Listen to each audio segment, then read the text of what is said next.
To be recording myself for this? No, because that's why I muted them. Because I can just pull the audio from this. Because that's what I've been doing the last few weeks. I think it sounds just fine. Gotcha. Cool. Because it's basically pulling shit anyway, so it doesn't really matter. All right. Gotcha. Okay. Cool. Oh, I gotta turn off my email notification because that's gonna be annoying. Yeah, you do. All right. What's up, everybody? Welcome to another episode of the Brutally Speaking podcast. I am one of your hosts, John, and with me, as always, is Daniel Terry. This is a special one. Absolutely, man. I'm super. I don't know if stoked is the word. Very on edge. During this one, I really I thought that this is probably one of the most intense interviews that I've had to listen to you do. And I listened to it even though there was video, but I just kind of had you in my pocket the whole time. Yeah, if you haven't looked at your podcast player, this episode's guest is David Gunn, vocalist for King 810, whose latest record, AK-47, 11th Movement. Nope, hold on. AK Concerto number 47, 11th Movement in G Major is out now. It's another self-release by the band. Being a fellow Michigander, this band is kind of something of legend.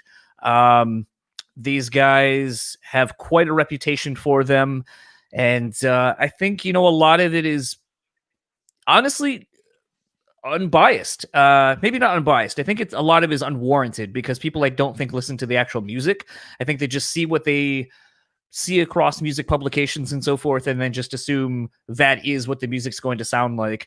I think this record, honestly, is one of my favorite out of their discography, and as you'll hear me say in this interview, it's probably the most concise, well thought out King 810 record that there is. It kind of touches on everything the band has done, but pushes them forward, and sonically is just a really fucking great record. Josh Schroeder did a great job mixing and mastering and all that with this record.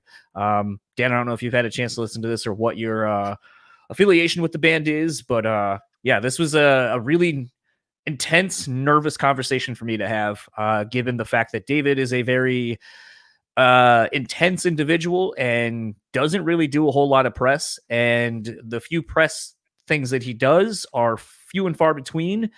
And as you'll kind of hear things sort of start off, he doesn't really do shit if he doesn't fucking want to, which makes it a little bit harder to really honestly prep for something and just go, how do you even start having a conversation with someone that presumably doesn't even want to talk to you in the first place?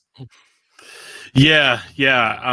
I think it definitely starts off that way, but it starts getting a little bit more intense, or it gets a little bit more intense in places. But I think the tension in the room definitely settled once you got about 10 minutes in.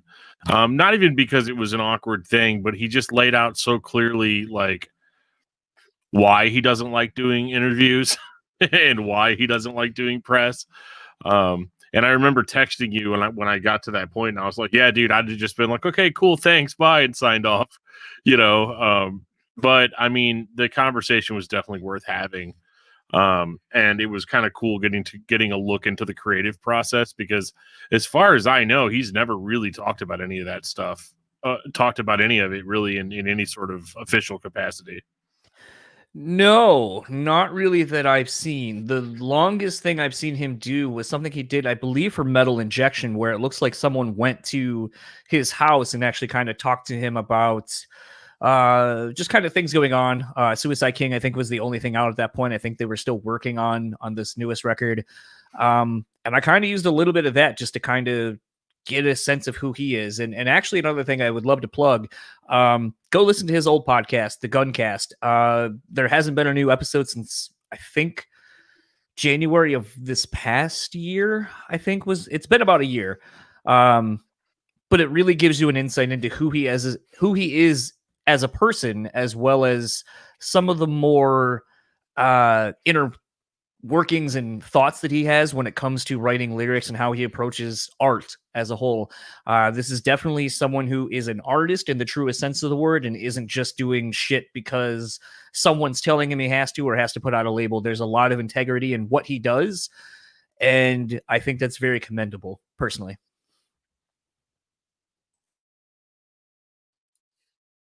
Absolutely, man. Like, I think it's cool. I haven't got to hear the record yet, but I am more interested in listening to it after hearing that interview. If that makes sense. Got a band that's been on my radar, but obviously, I've gotten into really more through you. Well, this is a longer chat, so let's get right into my conversation with David Gunn. We'll talk to you on the other side of it. So that was my conversation. Did you, like, miss half? What was that? I said, did you like miss half of what I said? No. Why would I have missed it? Oh, okay. Okay, cool. No, I'm just wondering because like my internet's taking like a huge dump tonight or something because all my stuff, like, you guys keep disappearing and then reappearing and freezing and I don't know what's going on. I can see it on your Twitch. I can see it on the Twitch stream that it keeps going in and out, but should be good, at least on this platform. No, whatever, as long as no, we're good. Okay. So that was my conversation with David Gunn. If you would like to see this, you can head over to our YouTube channel. We actually recorded it during, the StreamYard that we basically use for our live cast that some people are watching currently, and you can see it.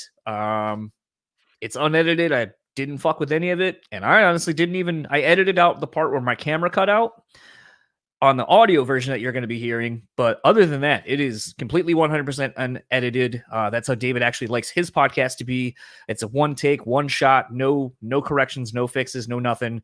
And I kind of feel like there's something kind of more powerful in that, especially in this chat with some of the stuff that we talk about. There are a few times toward the end I thought maybe I was putting my foot in my mouth, but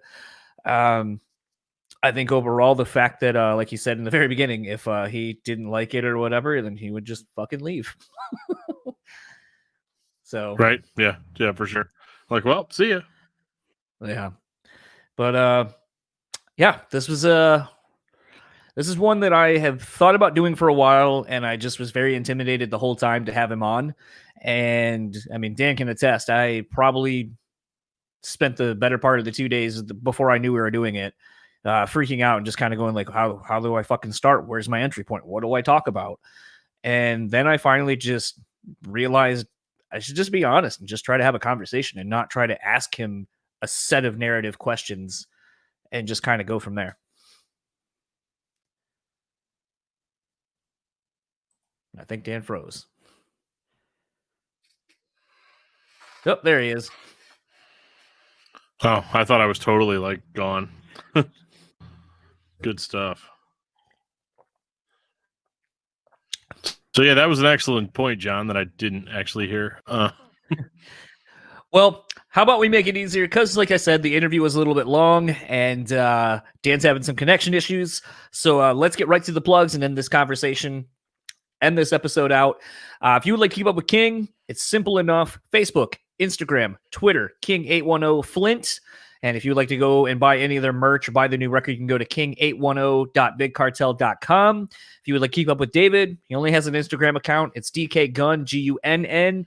You'll see all that in the show notes. And outside of that, Dan will tell you where he can be found. Yeah, I can be found on Facebook under, now this is really important, Daniel Terry. I can be found on Twitter at Discuss Metal Dan. You can find me over on Twitch if you're not watching me right there. I honestly don't know if anybody on Twitch can even see me right now. But I stream on Twitch 2 times a week. And you can find my other podcast, Discuss Metal and Discography Discussion, at discussmetal.com. And for all things this podcast, it's simple enough. Go to brewspeakpod.com. It'll be your official landing page for everything this podcast. And Wrapping it up real quickly, you can also find our sponsors. The Bean Bastard, you can go there, beanbastard.com, get some delicious coffee. Facebook and Instagram at The Bean Bastard. Head on over to onpointpomade.com. Use our code BSB15 and get 15% off your total purchase order. Keep your hair and beard looking on point. Might have a little ad thing I created that we might be popping up in the next couple of days. And last but not least is rockabilia.com. I just saw they actually got some new Fear Factory. Fear Factory? That's not right. Is it right?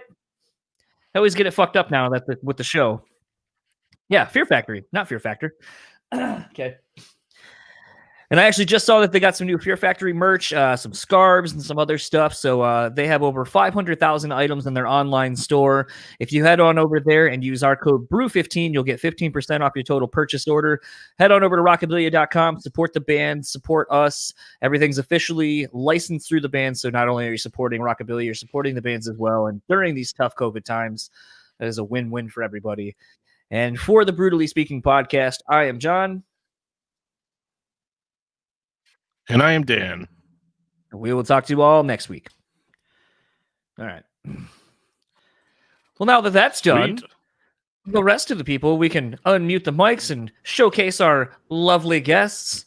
It's Scott on Facebook, but I guess he actually goes by Benjamin. No, you're right. I go by Scott. Okay. Well, I was going to say, everything says Scott, but then it's like when I go on Facebook, when I try tagging you, I was like, oh, yeah, I'm a fuck. It says Benjamin at the front. No wonder I couldn't find him. That's for the credit card companies. Ah, okay. There you go. Can't let them find you, not under your real name. As soon as I hear Benjamin, I'm like, nope. Click. Sorry, I was hanging out with Benjamin. Sorry, Joan Boaty. Ah, yes, there it is. The infamous, I'll fuck up your last name if you give me a chance. Well, for those who don't know or haven't listened to the other chat we did with these gentlemen a long time ago, this is Joseph and Scott, Violent Life, Violent Death. And yeah, we've been trying to do this motherfucker for a while, and it's been elusive. It's been I think I remember chatting with you a little bit when we were in the thick of things with COVID, and I think I might have blown you off on that one. But we're here now, and it's happening. That's all that matters, right? It always is. I mean, no one really has an excuse. We had to wait for this to come out. Well, that's true too. That is also very true. So it's very strategic, actually. Okay. Well, now that you've been on the show, we the money went through. We just got in our account. It's been great talking to you, and we'll see you next album. There are actually some bands that probably would love to have that kind of a plug. Yeah. Right. Dan knows what I'm talking about. We don't mind chatting. What so I mean, since the last time you guys were on, obviously there's new music out, and you guys have done a little bit more touring. I think you can see it possibly behind Dan's wall there, the Hopes Ball shows that you guys played about a year and a half ago now. Yeah. Two and a half. It was like 2.5. Fuck, all right. It was say July 21st. 2018. Yeah. July 21st. Yeah. I don't know Can't why. see the That was all the important dates. Most of them. What's your kid's birthday? August 6th. I was gonna see how much longer it took you to get that before the date that you just pulled out. That was good. You're a good dad. Yeah. My parents still forget my birthday sometimes, so they got a bunch of stuff. I don't blame them. So, well, Dan, good. Oh no, so yeah, it's been a couple of years. Well, we talked to you last time. I think we were sitting in a car outside of a venue after we played, and I thought you were at work. You said at the screen printing place. It might have been, man. You know, there was a whole bunch of them back then. I get confused. So we had a lot of them. We're very requested people. Yeah. No, I thought I talked to both of you. Yeah, you know what? I think that was sitting outside in the gas station. You were outside of work. Yeah, I was working. Yeah. He was. Oh, okay. Not working. That's a real friend right there that'll come do an interview with you while the other person's not working. Yeah, I know. And he was like 45 minutes north of town too. So trying to give Scott his little spotlight. Yeah, a little bit of fame on my little break. The podcast. I got paid for that too. Don't tell the boss. Yeah. Who was me at the time. He was the boss. So that worked out. But I know Dan was who might be frozen again was super stoked when basically like I had done the interview and then he checked out the record and he was just like, holy shit, where has this band been the whole time? Like, can't believe I have never heard of these guys. So Nice. Well, we like to hear that. Yeah. It's always good to hear that. well, I think a lot of it has to do with Scott's vocals, because I mean, for those that don't know, and I think he's wearing a shirt right now of them. Dan's like probably the biggest Zayo fan ever. Yeah. That might be that same one I just ordered. Actually, was that in that recent batch they did for with Holy Mountain Printing? They probably, I don't know. It looks like Dan is frozen, so I'm just gonna go ahead and remove him and see if that will help his issue at some point. He hasn't messaged me, but still, but no, like. It's kind of funny because actually today in my iTunes like playlist of like weekly playlist of shit it generates, it actually pulled up a band I haven't thought of or really listened to since I did the interview with them, which was the band Vexus. Justin Graves that was in a Life Once Lost newer band. And it was kind of funny because like as I was listening to the record and was like, oh yeah, I forgot like how many people were like, oh, it sounds like Deftones, and I'm all about that and like all this kind of other shit. It was kind of funny because like inevitably, and I don't even know if we talked about it last time, where I was like, do you guys get like a lot of like, oh, it just sounds like Zayo, or like in a positive way, or does it end up being kind of like a negative thing where people are like, rather just hear like, you know, Zayo? I'd rather hear just Zayo. Yeah, honestly, I would too. But it's no, it's been all positive. Are you sure about that? Yeah, I'm pretty positive. Pretty positive. It's all positive. As far as I can remember. Yeah, Yeah. It's it's kind of a default thing that we expect to happen now all the time. Because I sound. Because there's like that was a very unique thing at the time, and I remember when they went through the transition from Splinter Shards to Blood and Fire, and I was taken aback in a bad way at first. I mean, it was so different, and the voice was not characteristic for hardcore like at all. I remember like straight up being like, "This sounds like black metal," at least vocally. But you know what? We get that too sometimes. We have people that call us black and hardcore. I don't know if it's because of that or what, but you know, either way, it seems to work out. But like I was saying, man, like that was a very unique voice at the time, and I guess it's kind of going to happen by default, you know, coming in and doing it because like nobody else does it. The CD got stuck in my car, Where Blood and Fire, so that's all I could listen to. And the rest is history. It grew on it at that point. Well, I was trying to figure out, like, I know obviously through being Facebook friends, it always gets kind of awkward to a degree because like you learn more about somebody else when they share like old photos and so forth. And, you know, Scott, I know like you posted old photos of your older bands and so forth. What was your, you know, because it's always kind of interesting, especially as a vocalist, when you're kind of finding your way. And sometimes as you get older, you kind of change your vocal styling a little bit because, you know, maybe your voice changes or you've learned how to do newer things with it as you get older. What did you sound like back in the day? And, or have you always sounded like how you do on the Violent Life, Violent Death stuff? I was always a very, what do they say, throaty screamer. Raspy. Like the first EP I did, I was in a closet with Chris Kincaid he was in Hope's Fall. Do you remember the name of his studio? No. Yeah. We recorded there, and it was very high. Like my range was just only high, just as high as you could, like almost narcissist high. Narcissist. Yeah. Narcissist, you remember that? Yeah. John Pope, I think was his name. Yeah. Well, Scott, I was in an old band too, believe it or not. And Scott, actually, that's how I met this guy. This is back in 2003. I almost said 2003. Yeah. And he was doing that high voice back then, and I thought it was awesome.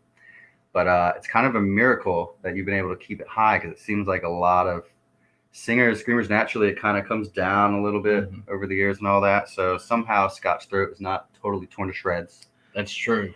Which we're thankful for. And the funny thing too, though, actually, is when we first started this band, we didn't have the intention of even using that vocal to begin with. We were trying to do this rock and roll thing, which you kind of heard with the first couple albums, so like the Every Time I Die type sound and all that. And I think for like maybe 30 minutes at the first practice, Scott tried to do something along those lines, and we were like, nah, just do you, just do you. We'll make it work. It'll be an interesting mix, and I think so far so good. It was my voice cracked like every second. It was. You want to give us a demonstration of what you tried to sound like? No, I do It not. was really good. Really, yeah, so good. So good we kept it. Now, adversely, as a guitar player, like when you are trying to do something, like has that affected how maybe you tune, or maybe some of the things that you write, or do you just? I'm assuming that's a no right away. That's a big no. Well, because it's always funny because like in talking to some guitar players and some vocalists that we've had on the podcast before, you know, sometimes I'll talk to the vocalist. I'm like, oh, it's really interesting. Like some of the stuff you're doing, almost like it was written with you doing something there in mind. Like you were there for like the writing process and kind of scatting an idea over it or something. And someone's like, hey, that's a cool thing. Let's kind of work around that vocal melody or that idea. And then other times talking to the musicians, they're like, yeah, fuck no. We just wrote what we wanted to and then hand it to the singer and go, good luck, do something with it. Yeah, pretty much. Yeah. That's it. I mean, you know what though? Like over the last couple of years, we've kind of developed this whole we like to call it the Gothic voice that Scott does. The you know what I'm talking about. So I will have like parts where I'm like, hey, that would probably sound good here, or whatever. But that's kind of the extent of I feel like what you're talking about. So, fair enough. but there's no like vocal rhythms or anything like that done beforehand. We're like, cool, let me try to put a guitar riff to that. Like, that doesn't really happen. Yeah, no, he writes everything in his head, even the vocal parts, and then I destroy him by doing my own version. And he's like, I really don't hear that. I'm like, what? I do. We just gotta have a really interesting relationship. Yeah. Well, what'll happen, what he's alluding to. Yeah. So I'll write stuff, and by default, I'll kind of just have like vocal rhythms and stuff pop in my head. Like, yeah, that would sound cool, whatever. So we'll go in the studio, kind of like with all this stuff I've thought about. And then what he actually does is nothing like that. Yeah. So I'll be like, nah, dude, you got to do it like this. Yeah. But then I'll listen to it for like a day straight. And I'll be like, actually, you know what? It's perfect. Don't change anything. Oh, he'll call me 5 times after hearing a mix and be like, do you think that maybe like we should do this here instead? And I'm like, nah, I don't fucking think so. I'll be like, look, dude, he will. This is why. Reason A, B, C, D. Then he will break it down like, well, music is subjective, my man. I don't know what to tell you. So that's actually interesting. You guys don't have like your vocals and all that done like in a demo form before you go actually record? No. Really?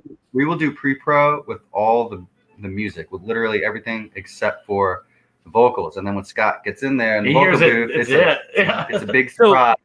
So, Scott, is that easier for you to have the extra time, or is it more nerve-wracking because basically you almost have I don't want to say a one and done shot, but basically like, if like you're like Justin was just kind of saying, if he's kind of like, that's not really what I was thinking, then you're like, fuck, that's all I got, man. Take it or leave it. Like we'll tweak some things. He'll right. Say, hey, try this here. And I'm like, fine, I guess. And we'll work that little bit out in the studio. But yeah, pretty much just. Scott will throw me a bone with like one vocal part that was my idea per album. Yeah. I don't know if he doesn't have to shut me up or what. But, you would think, too, I would learn after so long of going through the same process of being like, I don't know, man. And 24 hours later, I'm like, it's great. It's every time, too. It's every time. To be fair, though, he does the exact same thing with the riffs. I do. He's like, Joe, you got to change this, this, and this, and this. And I'll give him, you know what? I'm a little bit more generous. I'll give him like one a song versus one an album. Really get them up. Pretty much. But yeah. Oh yeah. I feel like you can't play those Blink-182 riffs, man. He has the worst analogies of all time. He'd be like, that straight up sounds like Blink-182. I'm like, that's impossible. It's like it's literally. Yeah, I mean, like, but what he'll do is he'll bring up like the worst possible, like what this sounds like. I think just to piss me off. I do. To get me to like really push me, as he says. Oh, that's funny. I mean, easy core is a thing, right? I mean, Yeah. you know. Oh, yeah, it doesn't even Yeah. sound anything remotely like what I compare it to, just to make him mad. Yeah. Because he's like, I have a friend like that. Rip out of here. I'm like, Yeah. does literally not kill switch again. If you could just write your guitar parts to sound more like Cain and Cool. Abel, Bushwick Bill parts from like the late '80s, like Bushwick Bill singing. I want a guitar lead like that. Yeah. You gotta don't be No, giving this guy any ideas. I'll man. say things like, "Yeah, man, like, can you make that more chaotic?" And he's like how? Dude. Yeah. And I'm like- Oh my god. You're like giving me anxiety right now thinking about it. He doesn't I don't know guitar terms. forgive me. Scott doesn't know how to talk about music like a It's true. musician. It's true. So he like make it crazy. Well, you only give him the time in the studio, so he doesn't really have as much time to sit with music like you do. You know what though? He has all the time in the world. He just waits till the last damn second. It's true. That's Hey, all. that's when Oh, greatness Oh, comes out. my turn is next week in the studio. Let me start writing this right now. Not even like tomorrow. I'm going in. Yeah, pretty much. Dan, as the other singer on this podcast thing, did you do the same thing? Would you wait until the last minute to write your lyrics? Yeah, I mean, there was times where I would just kind of wait, and like whenever we would practice, I would just like scream something or sometimes just gibberish. That's the way to go, really. It's just gibberish all the way up until you're like on your second take in the song. You're like, oh shit, I have to actually come up with something. And then I go and I find an old notebook, and then I would just try to make it fit. But I just figured that was a me thing. I didn't know that that was how it was done. Well, that's how I do it. Yeah, I'm like, oh god, I gotta write a whole song in 3 hours. Here we go. Hey man, you guys can sing gibberish all day long as the screaming is in a good rhythm. That's all I care about. Yeah. Yeah, that's Good lyrics or nothing. as long as you don't sound like you're in a totally isolated room, not hearing any music and just screaming all. Of course, what do they call that? That's like old school screamo, Death Haven. right? Yeah, Death Haven. There it is. Okay, yeah, I knew there was an official term for it. Wait, are they screamo? No. Okay. I don't know. I'm just throwing random words out that I know. Like, yeah. Death Haven is almost like. Dude, I take it none of you listen to Death Haven or have even seen them. Is that melodic Yeah, black it's the metal melodic band? black metal band. Yeah, Yeah. where it's almost like Morrissey fronting Yeah. like a metal band. Yeah, we've seen them a couple times. Yeah. We saw them recently with In was it Flames? Oh yeah, they opened for In Flames. What? Gross. Oh boy. Ugh. Gojira. I think it was In Flames. I don't know. It might have been Gojira. I don't know. That Either sounds more right. Hopefully it was Gojira. Yeah, hopefully it was Gojira. At least you saw like a decent Maybe bill. Gojira and In It was Flames. Gojira and In Flames. Crazy. No. But yeah, I know exactly when I would leave. that Yeah. guy is definitely a great performer. Yeah. It's like brand new if they were heavier Yeah. and didn't fuck kids or whatever. He doesn't. Never. I don't know. You know I'm what? sorry. I don't know. What Okay, he went the Louis C.K. route. He jerks. I don't know off what in front of them. situation. I don't know what situation. Yeah, I don't know what the situation was there.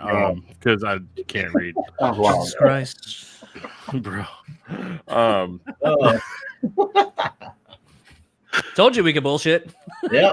Also, I feel the need to let you know that Nathan Beatty from Circleback is watching and says hello. Yeah. Hey, what's up, brother?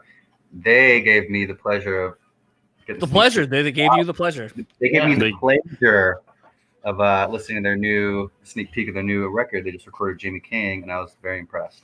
Aw, I haven't even got to hear that yet. So, yeah, I'm not It's all saying. right. I'll start a guilt trip.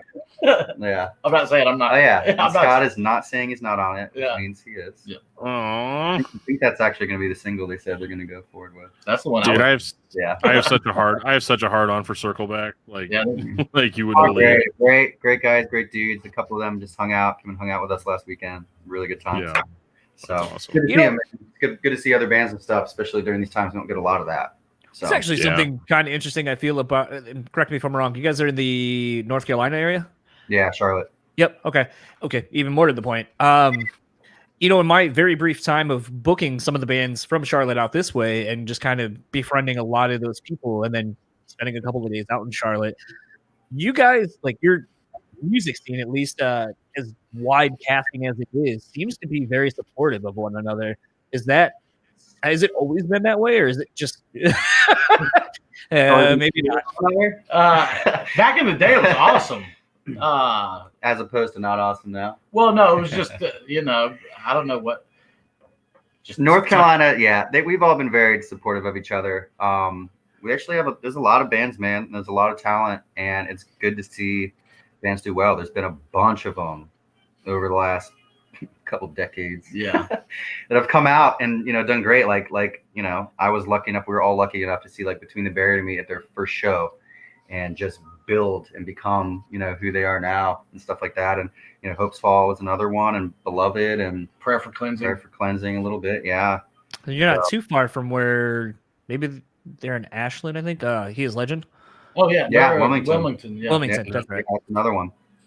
So You mean the Uriah Omen? The Uriah Omen, yeah. Points. Big points there. Oh yeah, I go deep. Yeah. Scene points. Yeah.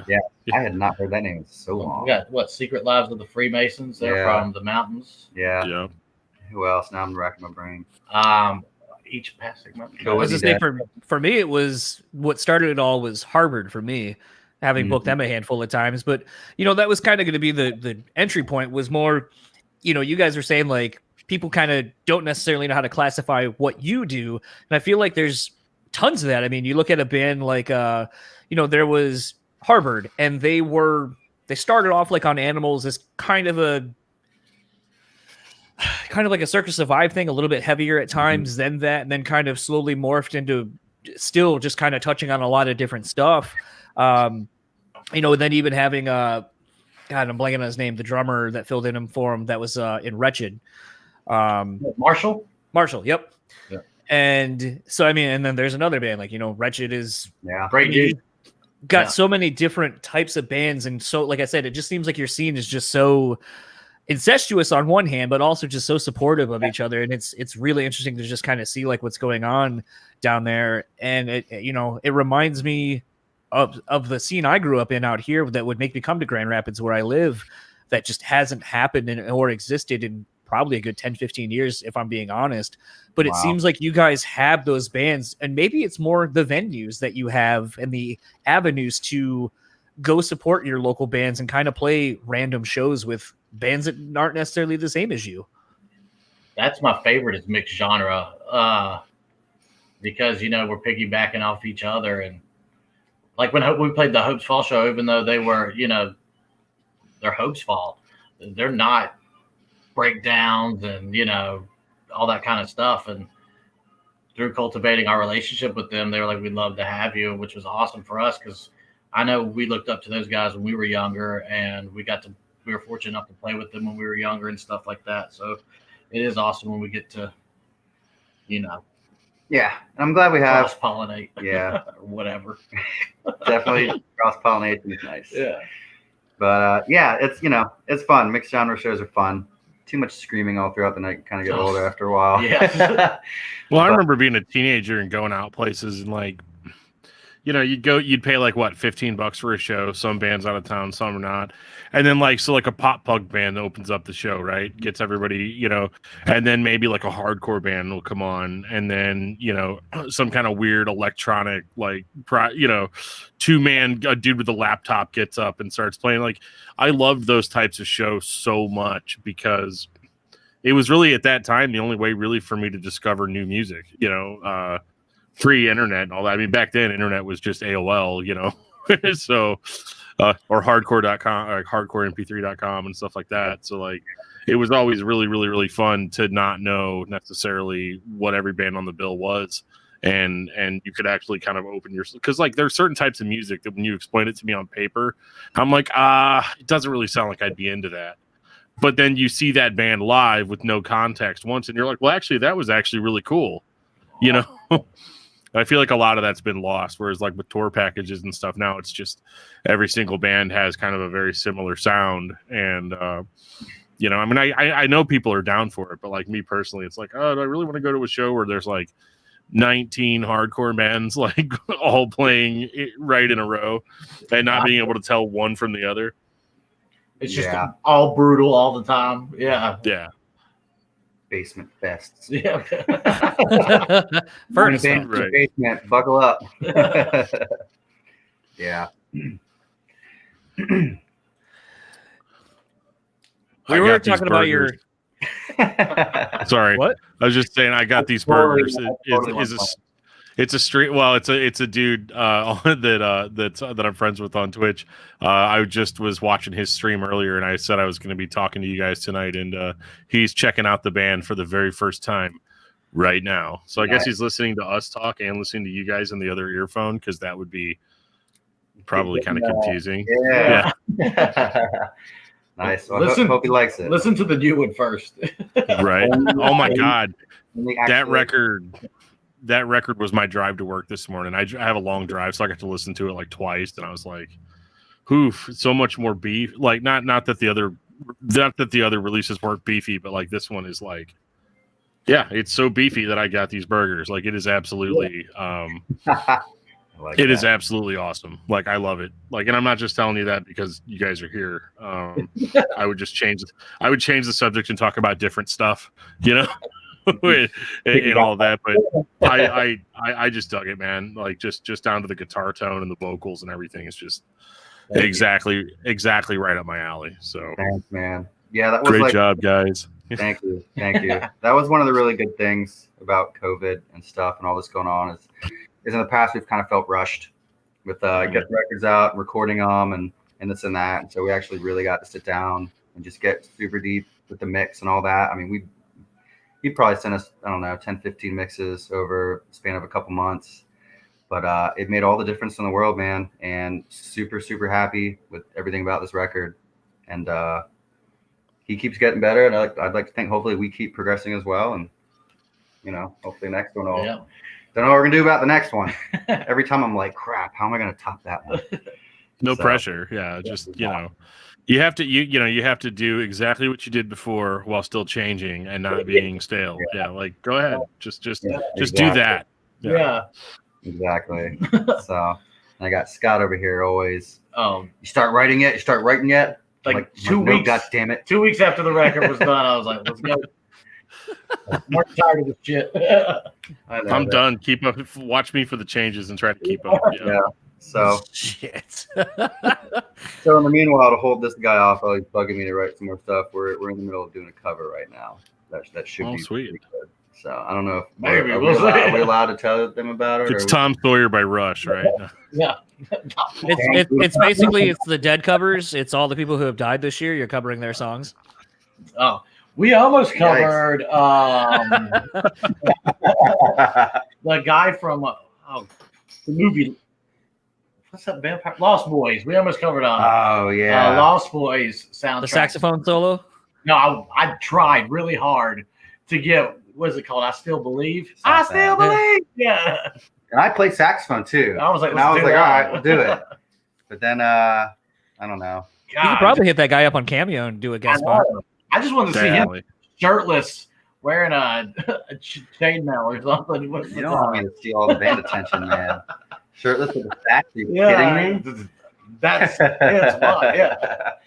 That's what they show up to see. What was the other one we were thinking about covering? I don't know. We'll just Cry Little Sister. Yeah. We'll just get together on Friday nights sometimes and have a few brews, and all these great, fantastic ideas come out that we think sounds fantastic at the time, and about 99% of them don't happen. Yes, it's true. We'll be like, so what do you think about our idea last night? Like the next day, I'm like, I don't know, man. I don't remember. It sounded really good at the time, or I don't remember it. Cocaine's a hell of a drug. Yeah. Yes. Did you say cocaine? Yeah. I don't do that. But so I don't know. It's fun. It's fun. We have an interesting process. So yeah, I guess I got to start writing again. Yeah. We want to put out like one EP a year as a goal. Least. People keep asking. I was going to ask that. Do you guys only like putting out EPs, or is there? Dan doesn't listen to those, so you're gonna go for. Well, I want to talk about Violent Life, Violent Death on discography discussion, but I can't because we don't talk about EPs. Yeah. You can pretend like our last two albums were just one long LP. I can, but the problem with that is everybody's gonna be like, see, I knew it. Like this dude the other day on our Discord was like, what are you gonna do whenever you cover a band that's only put out demos and EPs? And I was like, well, I would just never cover that band. I think I said, and then now I'm like, oh man. Yeah, you know, we keep like putting off the full length thing. I mean, the idea of writing 10 songs to me sounds like a nightmare. Honestly, like it takes me like 3-4 months to put together 5 songs. Yeah.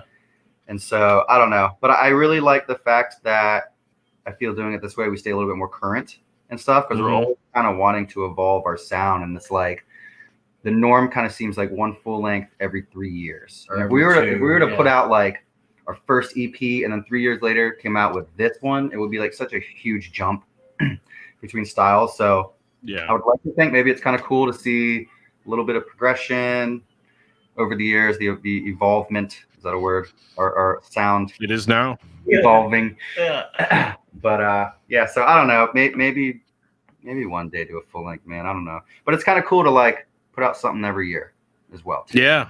Yeah, absolutely. Especially with like, there's so many bands nowadays and people coming out with stuff. Like, Every trying week, to do our best to stay on the radar with people, you know. So You we know- can't anymore. Yeah. You kind of want to. I was going to say something I've kind of heard on a lot of different podcasts I listen to is, they're talking about basically how this, has affected all facets of the music industry, bands, so on and so forth. And, the common sentiment everyone is saying is that they are going, bands like a Metallica or bands at a certain level, it's going to be your mid-level and below that it's really going to affect, because the smaller venues are starting to go away. And obviously this is probably going to cause some bands that maybe were gaining some momentum with putting something out or playing locally or whatever, that everything's just going to go away. And what does that do for those kind of bands? You're really one of the first bands we've talked to that this really will impact in that way, because everyone's been waiting for this new record, for this new EP. You've been kind of slowly playing bigger shows in the local area and doing a little bit of playing out and building your name and so forth, and then this happens. So what does that do for you, and what is kind of the mindset for you during all of this? It's content, man. I don't know. It's like without shows, no shows has thrown us for quite a loop. So really, It sucks, to be honest, man. I mean, it's a bummer. It is what it is. So at this point, content. Yeah. We for the longest time we were kind of like anti the whole idea about like doing a live stream. And when everything first started, I was like, all right, this is cool, but I kind of don't want to like contribute towards this being a new norm. But hey man, I'm really pumped. Tomorrow I'm actually going to watch my first live stream of the night one of the Atreyu things. Yeah. Nice. I have no idea how it's going to be. I don't even know how I'm going to feel about it, but it's just, I don't know. It's one of those things where if it's going to at least make me feel something like being at a live show, maybe it's because I'm friends with some of the dudes in the band. So it's like a little bit more of like it'll kind of feel like being at a show and seeing my friends. Just, I don't know. But it is a very weird thing that has become the norm over the last 2-3 months. Yeah. Mm-hmm.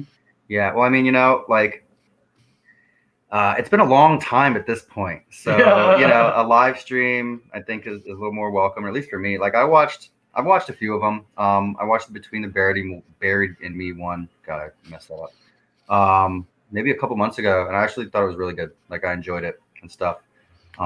So yeah, we're gonna do it. Give it a shot. I mean, at this point, we're just trying to do as much as we can to put out content and, like I said, stay on people's radars and stuff like that. I think Every Time I Die said something that they were just gonna wait to release their new record because they're like, it deserves.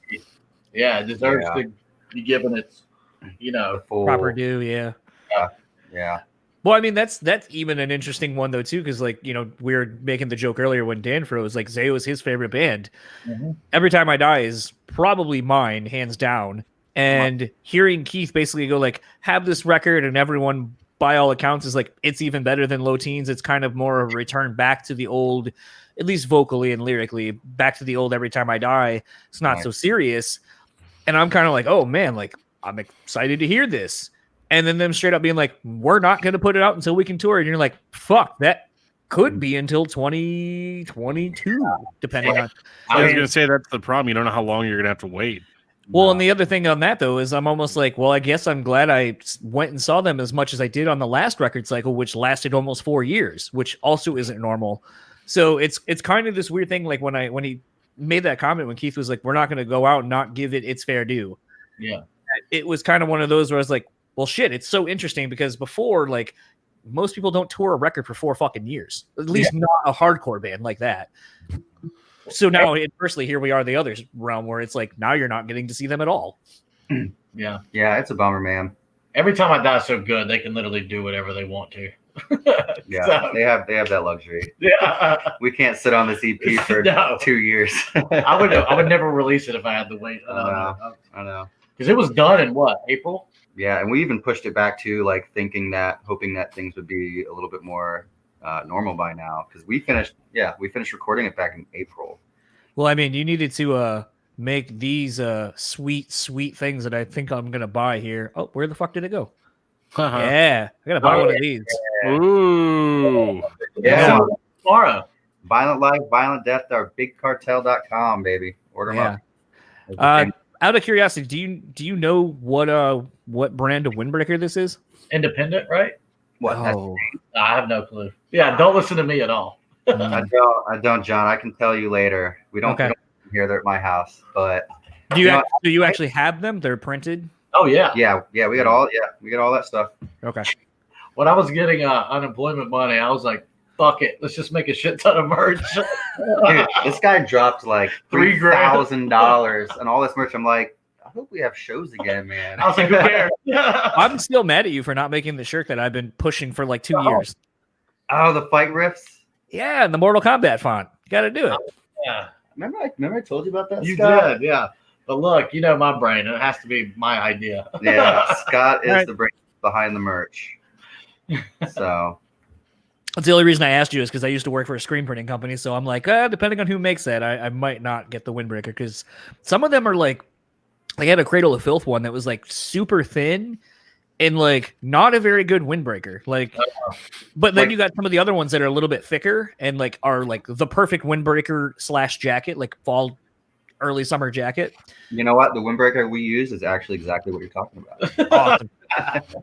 Well, I'm gonna need to get something here soon. I think I might actually end up ordering one of those because it got cold and I didn't pay any attention to it. Yeah. So like Like I What are you noticed talking all about, my dude? It was 65 coworkers- today. Well, all my coworkers were like walking around with like their hoodies on and hats and stuff, and like they're all outside taking a smoke break, and I like walk down and sit down, and they're like, "Dude, why are you sitting there in like short sleeves?" And and I'm like, "Oh, is it cold outside?" Because like I'm fat, so like I don't really notice that. Like I've always got that protection, but then it's like, man, if I'm gonna fit in with the rest of the populace, I have to have something cool. But dude, no, seriously, a big white and gold windbreaker like that would be like that would be such a change for me. I think that needs to happen. Yeah, man. Very impressed. 10 out of 10. Thank you. Thank you. Yeah, we always try to come up with like all kinds of different extracurricular stuff every print. So we've done the jerseys, we've done the windbreakers. I think we want to do dad hats next at some point. Maybe do some like no effect shorts. Yeah, some no effect Dude, tight. Or something. So trying to cover all bases. dad hats for sure. I don't have a good dad hat yet. You guys need a sweet VLVD belt buckle. Bring those fuckers back. Oh my god, yeah. Then I'll get like right here. I used to wear belt buckles. I know. Scott used to have the biggest Jesus Mary I belt did. buckle. I had thing. the Virgin Mary and Jesus Christ on it, real big. It was beautiful, shiny, silver. Super Oh. shiny. God, how did you not just cut yourself? I love it. It was like a huge metal circular blade of Jesus. I might have got and that. there was like a comb that went underneath it so that you could perfectly just get your hair right down right here to your eye. Oh yeah, you should. Yeah. This When I guy. went before I started losing it. Yeah. Oh, Yeah. you got it. Yeah. Okay. The black and pink faux hawk days. Oh yeah. Like I wanted to be an 18 vision so bad. So bad. Who didn't? Whose girlfriend did? Never mind. Yeah. Literally all the girls. Literally. Every single one. Yeah. Yeah. Yeah. So cool. Yeah. Glad you guys got the merch, man. Place the order. We got your name on it, buddy. One of them, someone in the Twitch stream just asked if the windbreaker comes in black. No, I white. assume not. Wow. Cool. White. White and gold only. That is the album theme colors this go around. So Neither of you are wrestling fans, so I'd make a comment. Funny. yeah, we didn't have any more money. So Real talk. Yeah. yeah. maybe black ones next time. Yeah.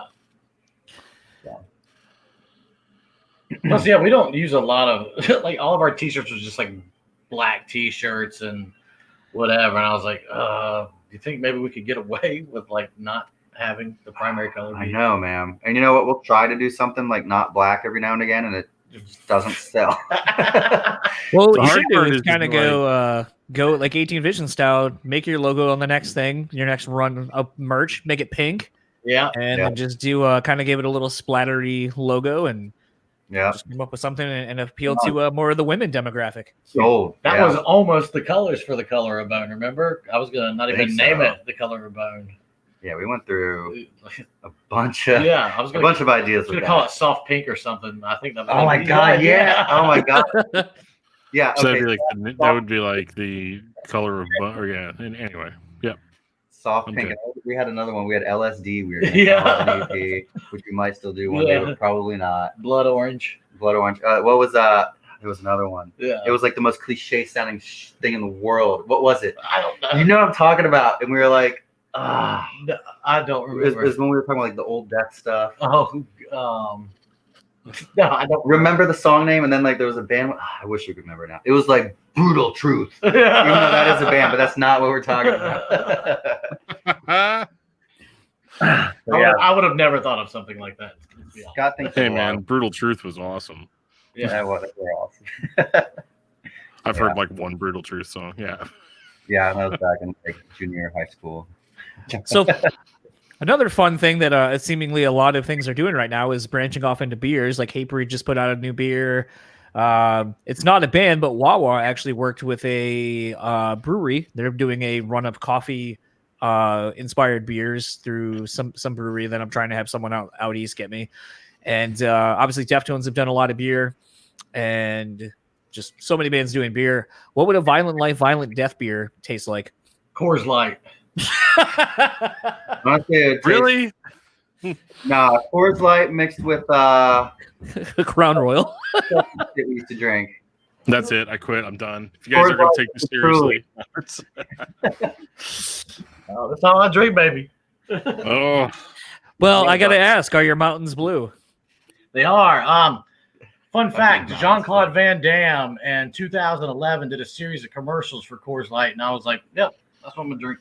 Scott is the biggest Jean-Claude Van Damme nerd ever. Are you about to go bust out from Jean-Claude shit? Yeah, look at this. Check this. All right, ready? This is what we're dealing with Mr. Cowan. Oh yeah, double impact. oh, One of the when I was a kid, like one of the hottest sex scenes ever. Oh my God, the scene on the boat where Yeah, Alex or Chad is thinking that his brother screwing his woman. Oh yeah, I remember Yeah. that. bro. And like my room, so when I would watch that movie in my room, you know, when I lived in my parents' house, my wall. So this is my Did you have parents' one of head, those the TVs with headboard the of my headphone parents' jack? bed. This is my wall where my TV's like right here. Yeah, And so then I'm just like, oh crap! And it's like dark in my room, and I'm like trying to find the remote to turn the TV down. And it's like, oh my god! no, I'm I- sorry, I- mom and dad. It doesn't go up any louder. I am absolutely traumatized by that scene. Yeah. Did anyone else think that Bolo should have been more of a badass in that movie than he was ultimately? he was pretty badass. Compared to him in fucking Bloodsport, hell no. Yeah. Well, yeah. Well, He was like King Kong in the fucking just throwing Yeah. barrels at them fuckers in that movie. Oh yeah. you mean Donkey Kong? Donkey Kong, but he was like Daffy Kang, Bolo Kong. Bolo Kong. I like He it. was just fucking throwing barrels at them and shit. I was like, really? That's what you do? And then, of all things, you fucking kick one as a dude throws it at you. Like, what an idiot. That was badass. Idiot. Then he got electrocuted. Yeah, well, Split kick.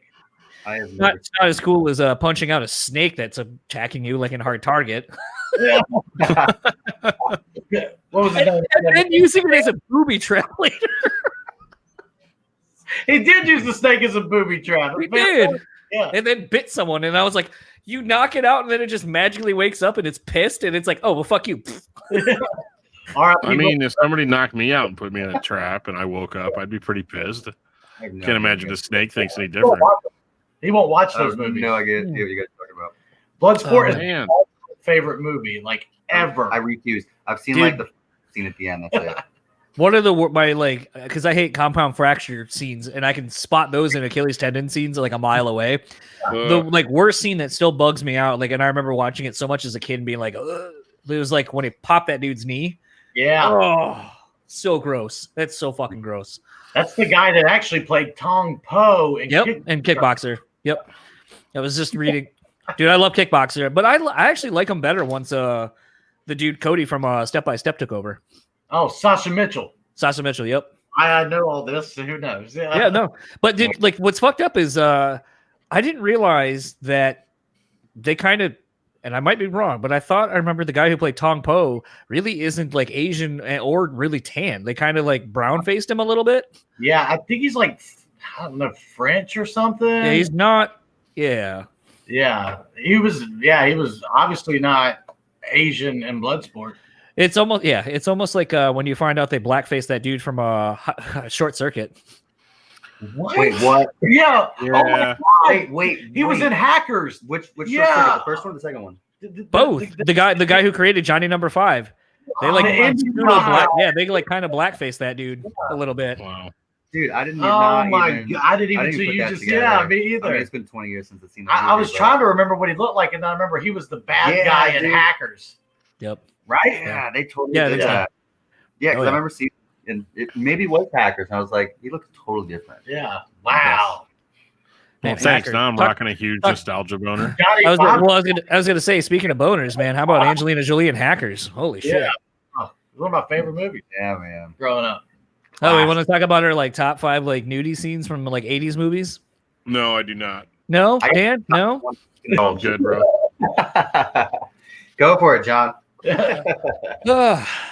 I'm not doing it. Honestly, all right. What's the I could probably do 10.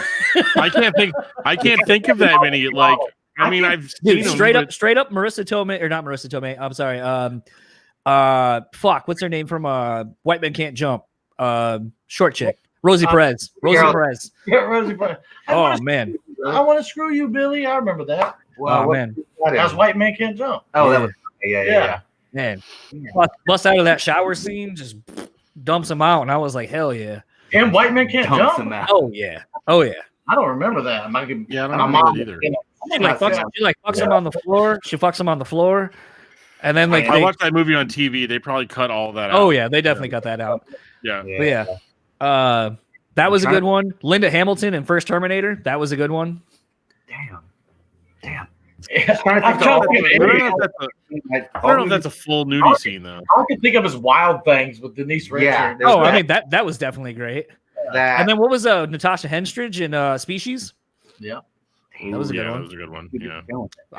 Obviously, let's see. We could go not too John's big clearly here. been keeping a diary that none of us have been keeping. Oh, Okay. I grew up on these movies though. Like that. I mean, that was kind of the era though, like the TNA flicks, especially in horror. yeah. What was the other one? What's her face in Basic Instinct? No, Leprechaun in Space Chucky in Space. had a great nudie scene. Does Leprechaun in the Hood have one? I feel like Man. It's not Wasn't Jennifer Aniston in that one actually, Dan? Space. The Leprechaun in Space. yeah, I believe so. Yeah, in the Hood, Yeah. Leprechaun in the Hood. Yeah. Yeah, Jennifer Aniston's in that, I think. Like 1,000. 2000. Maybe 1998. I don't know. It definitely changed cinema forever. Yeah. Pause it. You can see Van Damme's butt in Bloodsport. Hell Dude, yeah. what movie didn't he show his butt in? It counts. Yeah. I think he showed it in Lionheart. Let me think. I gotta go back to that. Are we still trying to think about nudie scenes? Yeah. Van Oh Damme. God, Lionheart is so bad. Lionheart was great. What are you talking about? Basic Instinct. Oh man, Lionheart is pretty tight. The bum dude who was like sort of his fighter, like his trainer, quote unquote. Oh, yeah. The first Lionheart was fine. It's all of the other ones that they made What? afterwards. Yeah, there's like tons of Lionheart movies. Really? I think it's a kickboxer. Yeah.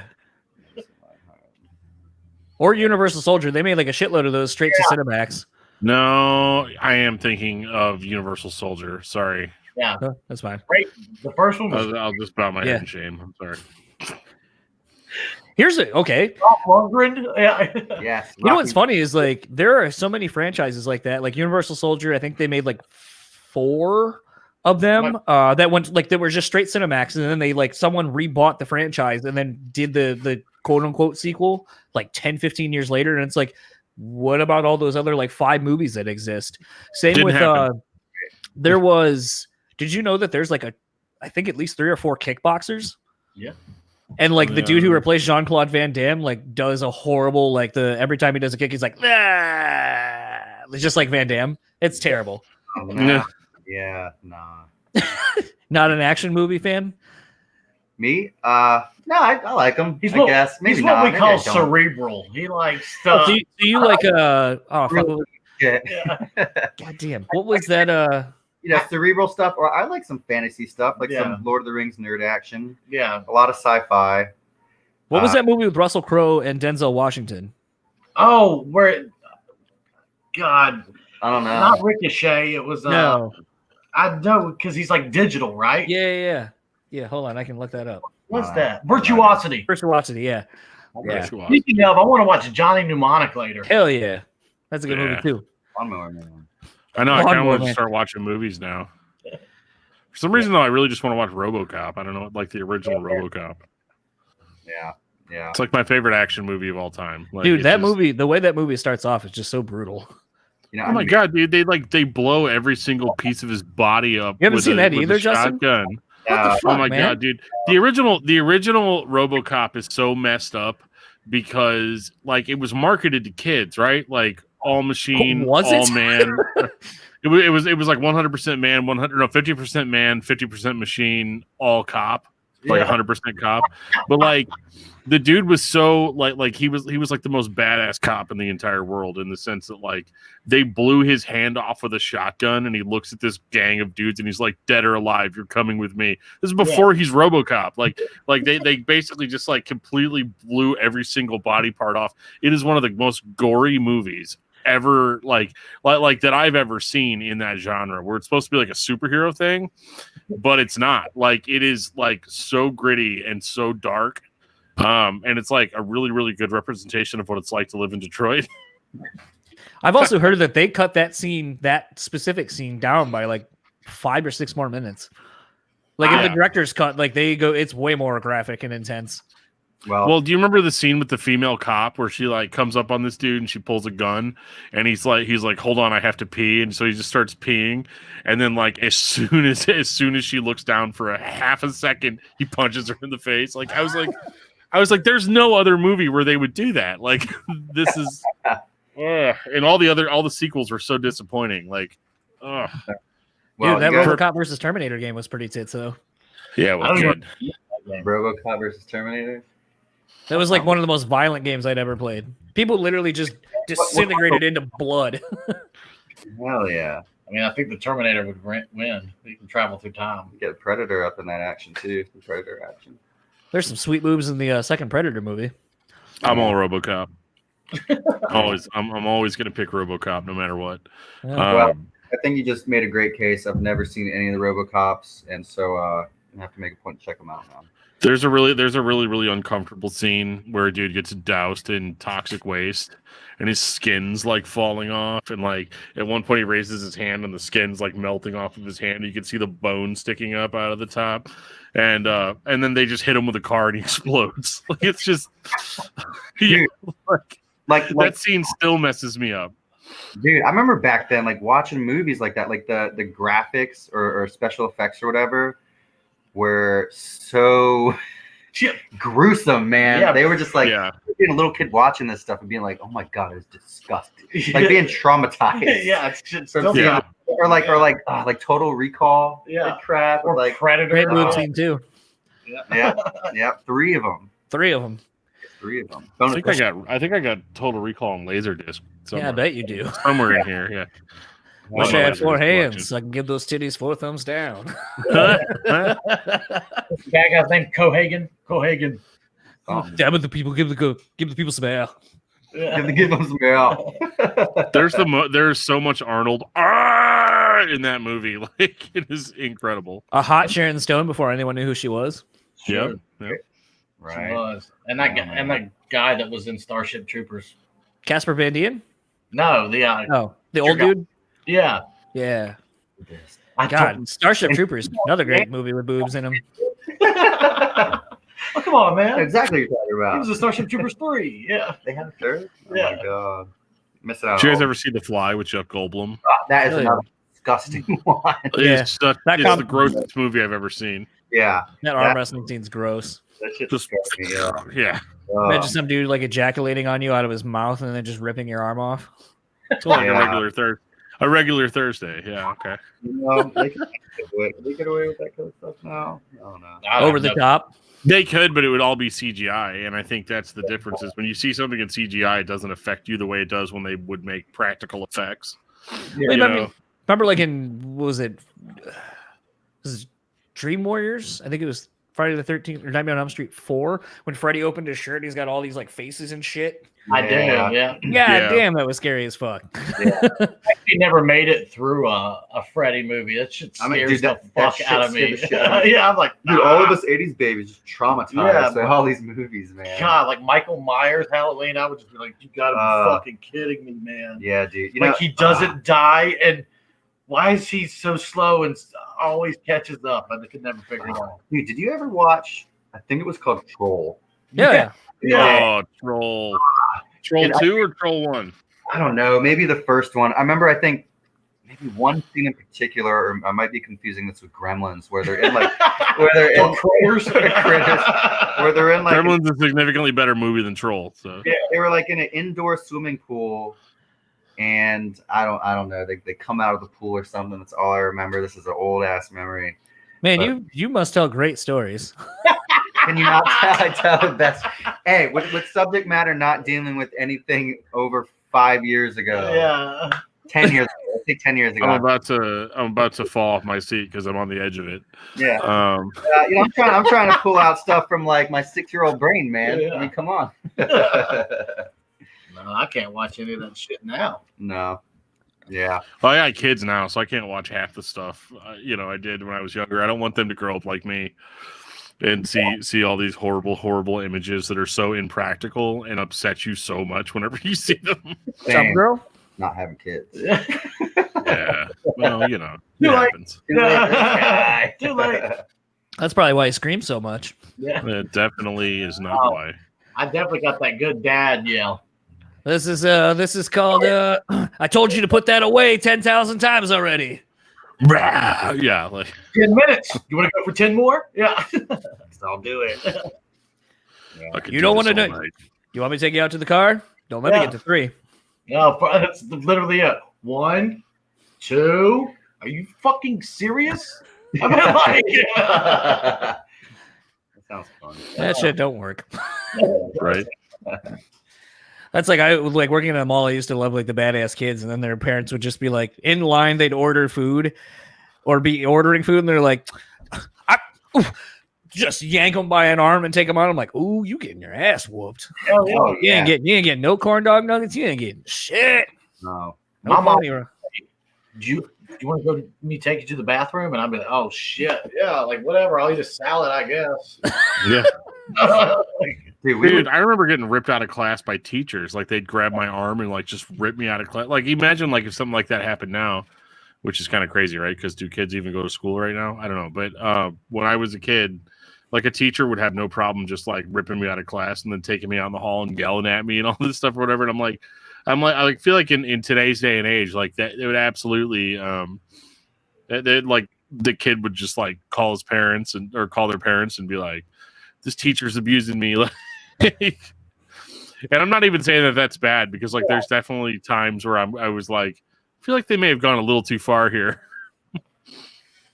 Man, I my pretty parents much. used to whoop the shit out of me. Yeah. To be fair, I had 2 other brothers, and we were just hellions, dude. Like, we were bad, and we were just beating the crap out of each other all the time. And my mom would never stop to just. There was one time in particular, like we were in the car. Damn, call your mom out, bro. Yeah. I was like, hell yeah. Here's where my mom went wrong. Yeah. I was very proud of it. I'm glad she did it, It could have been even more of a big piece of shit. But no, and yeah, she was not afraid. There was one time in particular, like out in public, and we got in the van. We had like this big old Astro van for our huge ass whatever family, and we would just start laughing about whatever. Like me and my brothers, and my mom would be like, "Shut up," And of course, that makes us laugh even more and just be like this never-ending giggle fest. And so she gets out of the car, Giggle fest. like giggle fest, baby. So she gets out of the car, like slides open the van door and just starts beating the shit out of all of us. And we were like parked outside of a mall or something. I don't know. It was fantastic. And, we're laughing during that too. So she got pissed and we had to deal with Dad when we got home. So, But you're like, this is fair. We deserve this. yeah. I think it was Dennis Leary had one of my favorite favorite skits where he was like, yeah, as a parent when you're having a short arm day and you can't reach the kid in the back seat, so you slam on the brakes so they get forward to you and then you just smack them. The worst thing you can do to your kids is pull into a McDonald's drive-through and only order a small coffee, small black coffee, and then drive off. I want a sweet tea. Happy Meal, bitch. God, yeah, I wouldn't. That's child abuse, right? Yeah. I realized with my my friend's kid, I would just be like the shittiest dad because like this whole time they were like, I'm so hungry, I'm so hungry, I'm so hungry, and they were like, got a burger. It was like kid's portion. It was pretty tiny. He's like, it's so tiny, it's so tiny. Took 2 fucking bites. It was like, so stuffed. And I knew we were going to get ice cream afterward, and I was like, well, I guess you ain't going. I guess you don't need ice cream. And he was like, well, no, I'm still. And I was like, well, then you got to eat that. And he was like, and then he like tried like taking off just the bun and eating the burger and sliding everything and compacting it to all look like, yeah, you don't eat that. And then I was like, no, you just move some shit around. Don't trust me. I know what you're doing. And then I was like, what's your favorite ice cream? He's like, oh, I love this flavor. And I was like, okay, I'm gonna get it. I'm gonna get you something that isn't that. Yeah. And you gotta I'm gonna tell them, I'm gonna box this up, I'm gonna tell them to blend it up into the ice cream, and then you're gonna eat it as an ice cream. Yeah. He's like, you can't do that. I was like, oh no, I can. I'm paying them money. They'll do whatever the fuck I tell them to. And then I just realized the whole time as he's mowing down on this ice cream, he ain't my kid, but he was just like eating all this ice cream, and I was just like, I thought you weren't hungry. Where'd you get all this room? Yeah. Bro. Just being a dick. And I was like, yeah, I can't be a dad. Yeah. Bro, I have a 6-year-old little girl that eats more than I do. There was a roommate I had at the time when my wife and I were just dating, and she came out. She's like, "Is this okay to go out in the club into?" And I was like, "Hell no, Yeah. can't wear that." And she was like, "Why?" And I was like, "No, you can't wear that." Dad, Like that's the no. That's a no. That's a no for me. Yeah. Dude, I don't have to deal with that for like 7 or 8 more years. Yeah. Yeah, this guy too. Yeah. I got a 6-year-old. Yeah. He doesn't eat When anything. is she going to be allowed to have a boyfriend? Fuck. Don't even ask Get me ready that to start question. thinking about that. Like Hope you you're said- ready to marry the first girl you say you like. Well, it's funny, yeah, because like mine was like the other day, she was like, they were talking about some little boy that's like they go to school with or something, and she was like, yeah, I'm definitely gonna, or no, my friend had suggested that she was going to marry him when she got older, but she Arranged can't do marriage that is if at a I young marry age. him Love it. first. And Yeah. I'm like, hold up, what are we talking about? What are we talking about here? Yeah. Like, I know it's like stupid and like doesn't matter, but for some reason I was like, wait a minute, you can't just like.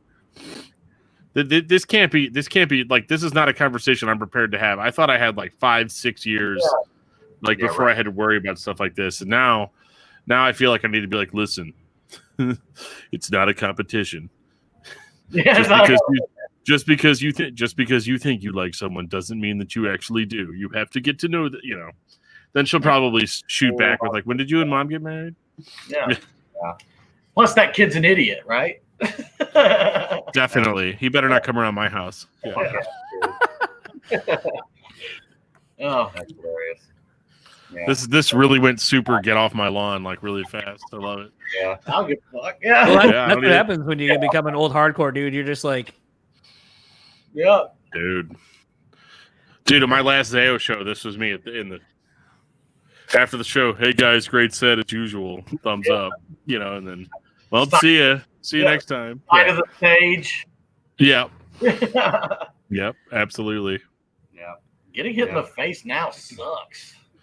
Yeah, it does. Like just when you were younger, you would just take it. Oh. Face, actually. Yeah. When I was younger, I welcomed it. Like, I got hit in the face with a beer bottle while playing a show once. Like, I was like, all right, guys, we got like 2 more songs. And then poof, just right, like, and I was like, okay, well, I wasn't expecting that, but we're gonna go ahead and keep on going then, right? you want 3? You just Absolutely. got it. Right. We have a 12-minute encore. We're gonna attempt to play Between the Buried Meats, Swim to the Moon now. Like, come on. Yeah. That's funny. I'll quit playing music if I get hit in the face. Justin's like, that's all it would take. Just don't go play it. Don't go play at Just Bills in Overland, Missouri. Then you'll be fine. Oh yeah. That was rough. Yeah, it was really rough. Yeah. All right. I feel like we should end this, but I feel like I got a good one. And I think I know Dan's, but You're like a good one. Oh, worst show forced you've it out. played.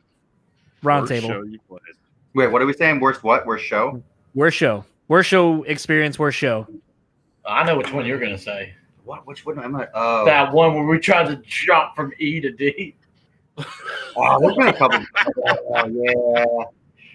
Yeah, that was a pretty bad one. That was with He Is Legend. Did He Is Legend play? It was Uriah. Uriah Omen in Wilmington, and we had some drinks before we played, which doesn't happen. And so we used to tune in E Standard, and we had the bright idea to like try to go, I think, a whole D half step lower. We're gonna brutalize these people. Yeah. Sharp standard. D And sharp standard. we hit that first note, and it just sounded weird as shit.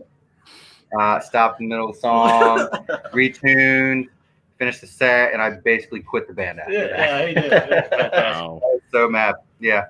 So, but since then, we've since graduated down to drop D. Yeah. So slowly but surely. You know, That was a pretty bad show. only took me 15 years to get you to drop D. I know. It Yeah. took 15 years. 15 years. Yeah. I don't know. There's so many band shows I've played. I'm trying Scott's old bands have had way more bad shows. to than my way bands. more bad. Like, I don't know if you're just talking about like people not there. I can remember playing like these huge venues with just You guys security would be there. Trashed, man. Yeah, we would be trash. You had a good time though. Yeah. We all had a good time. That's probably why I don't remember it. Yeah.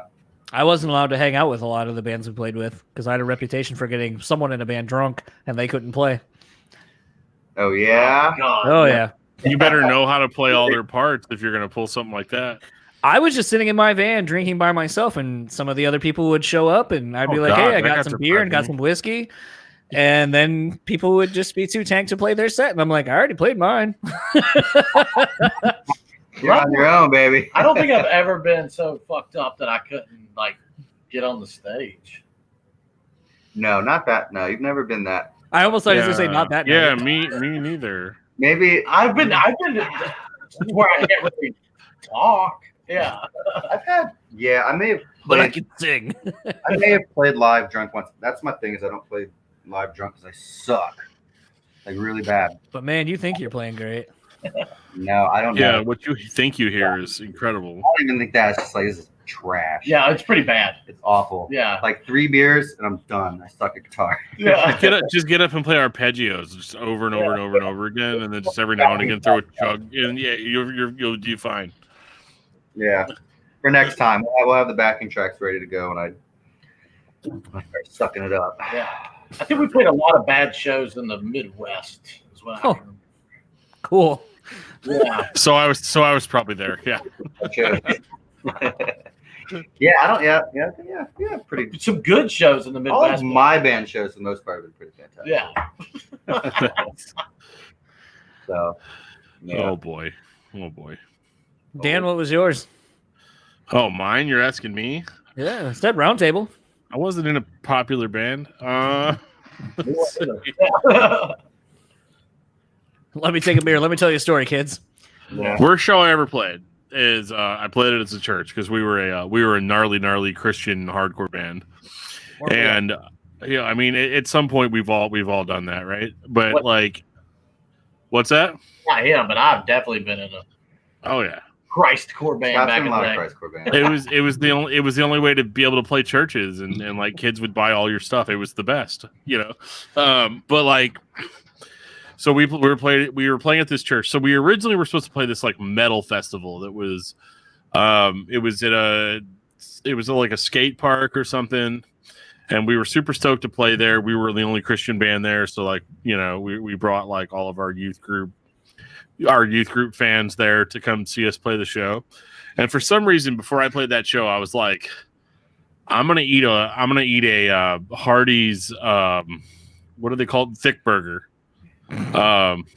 Monster thick burger. Yeah, it was a big thick burger, dude. It had like Everything. onion rings and barbecue sauce, and I think like hot riblet, like barbecue chips on it or something. Like it was incredible. Like I don't regret it, except I do kind of do. So like we, for whatever reason, so we show up there, and the festival has been shut down by the police long before we showed up. You know, like because apparently they set this whole thing up. They just set up a couple of PAs in the park and started playing, and it's like all these death metal bands, like crappy like local death metal bands, and then us who sounded like we had just heard an Under Oath record for the first time. I was squeezed into my skinny jeans and like all that stuff. Basically my jeans basically look like they were painted on. Yeah. And It's like an equation in your pants. Yeah, so we drive out there, right? And then we realize that like there's no show, so we're like, oh crap. Well, we got all these people that were there to see us, and so we're like, well, I guess we'll go back to the church that we practice at, and we'll play a show there. And so we drive all the way back, and like this thick burger is like in my stomach, like, dude, like, what are you doing? And so I was like, okay, we'll go ahead and play. So we get to the church, and we play like maybe a 7-song set. We were gonna play more, but like I couldn't do it. Like I got like the first 2 songs, awesome, like 10 out of 10. Would go see band again, right? And then like song three, my stomach is like, bro, it's time. And I'm like, what? And it's like, it's time. So I'm like mid scream. I'm like, ah! And then like for the rest of the song, I'm like basically screaming in pain, like doubling over and stuff. And it's so funny because people are watching the show and they're like, man, that singer is like so emotional, like he's really into this performance, and the whole time I'm like, oh God, I can't. And then like by song 4 or 5, all of the energy had left my body. And so I was just like crouched in a corner, like screaming into the microphone, and I'm like, can we please be done? Can we please be done?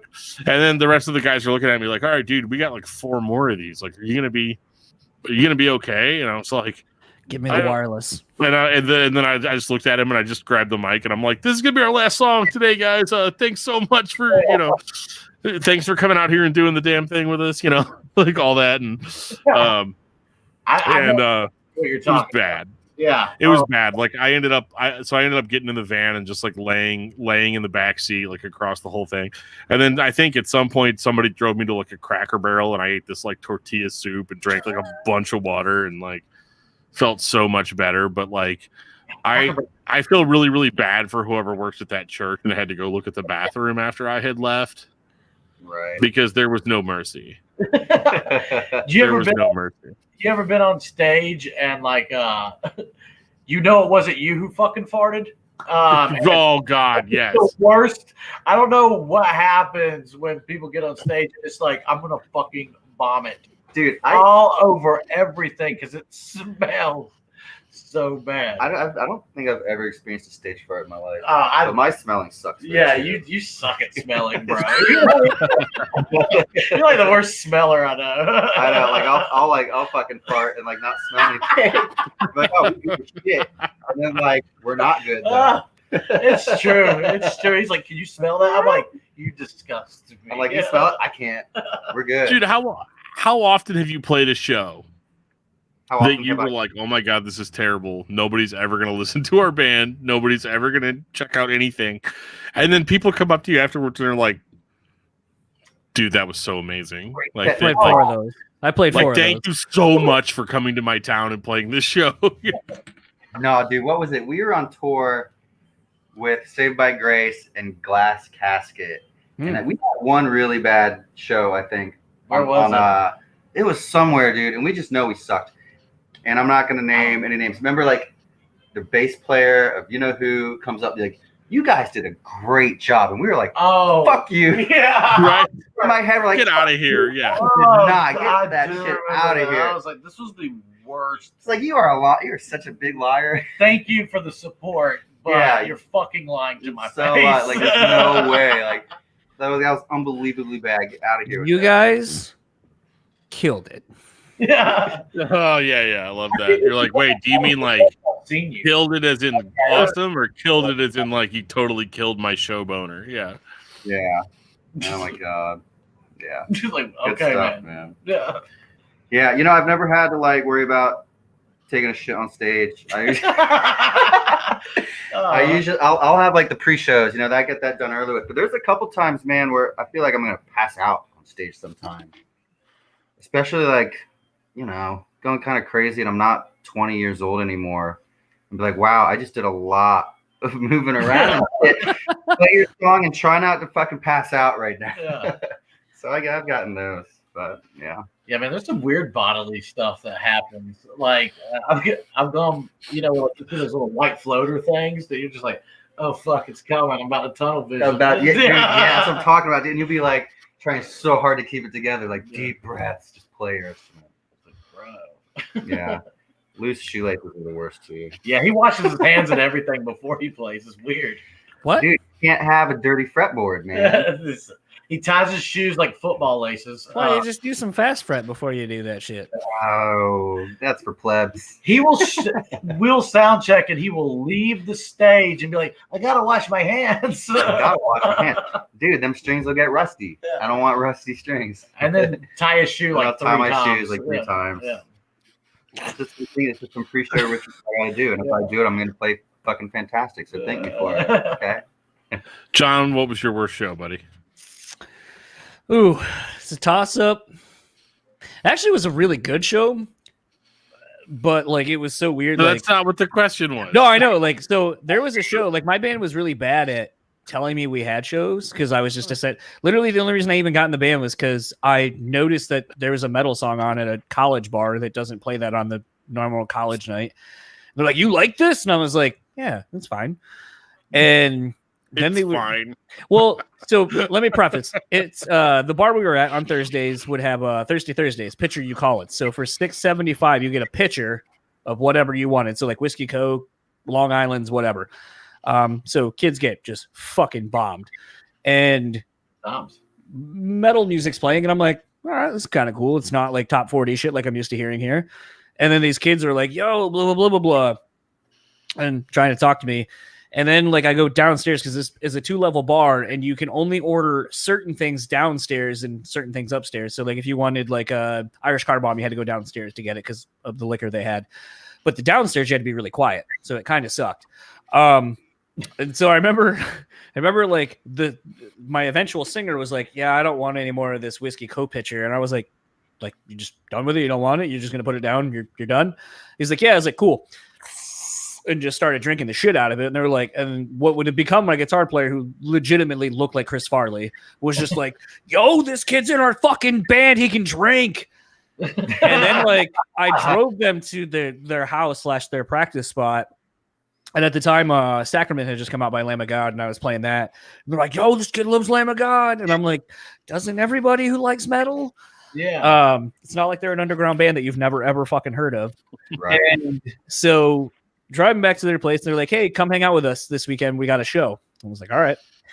So go to hang out. And then basically I'm getting bombed. And they're like, yo, so this kid's playing with us tonight. Yeah, okay.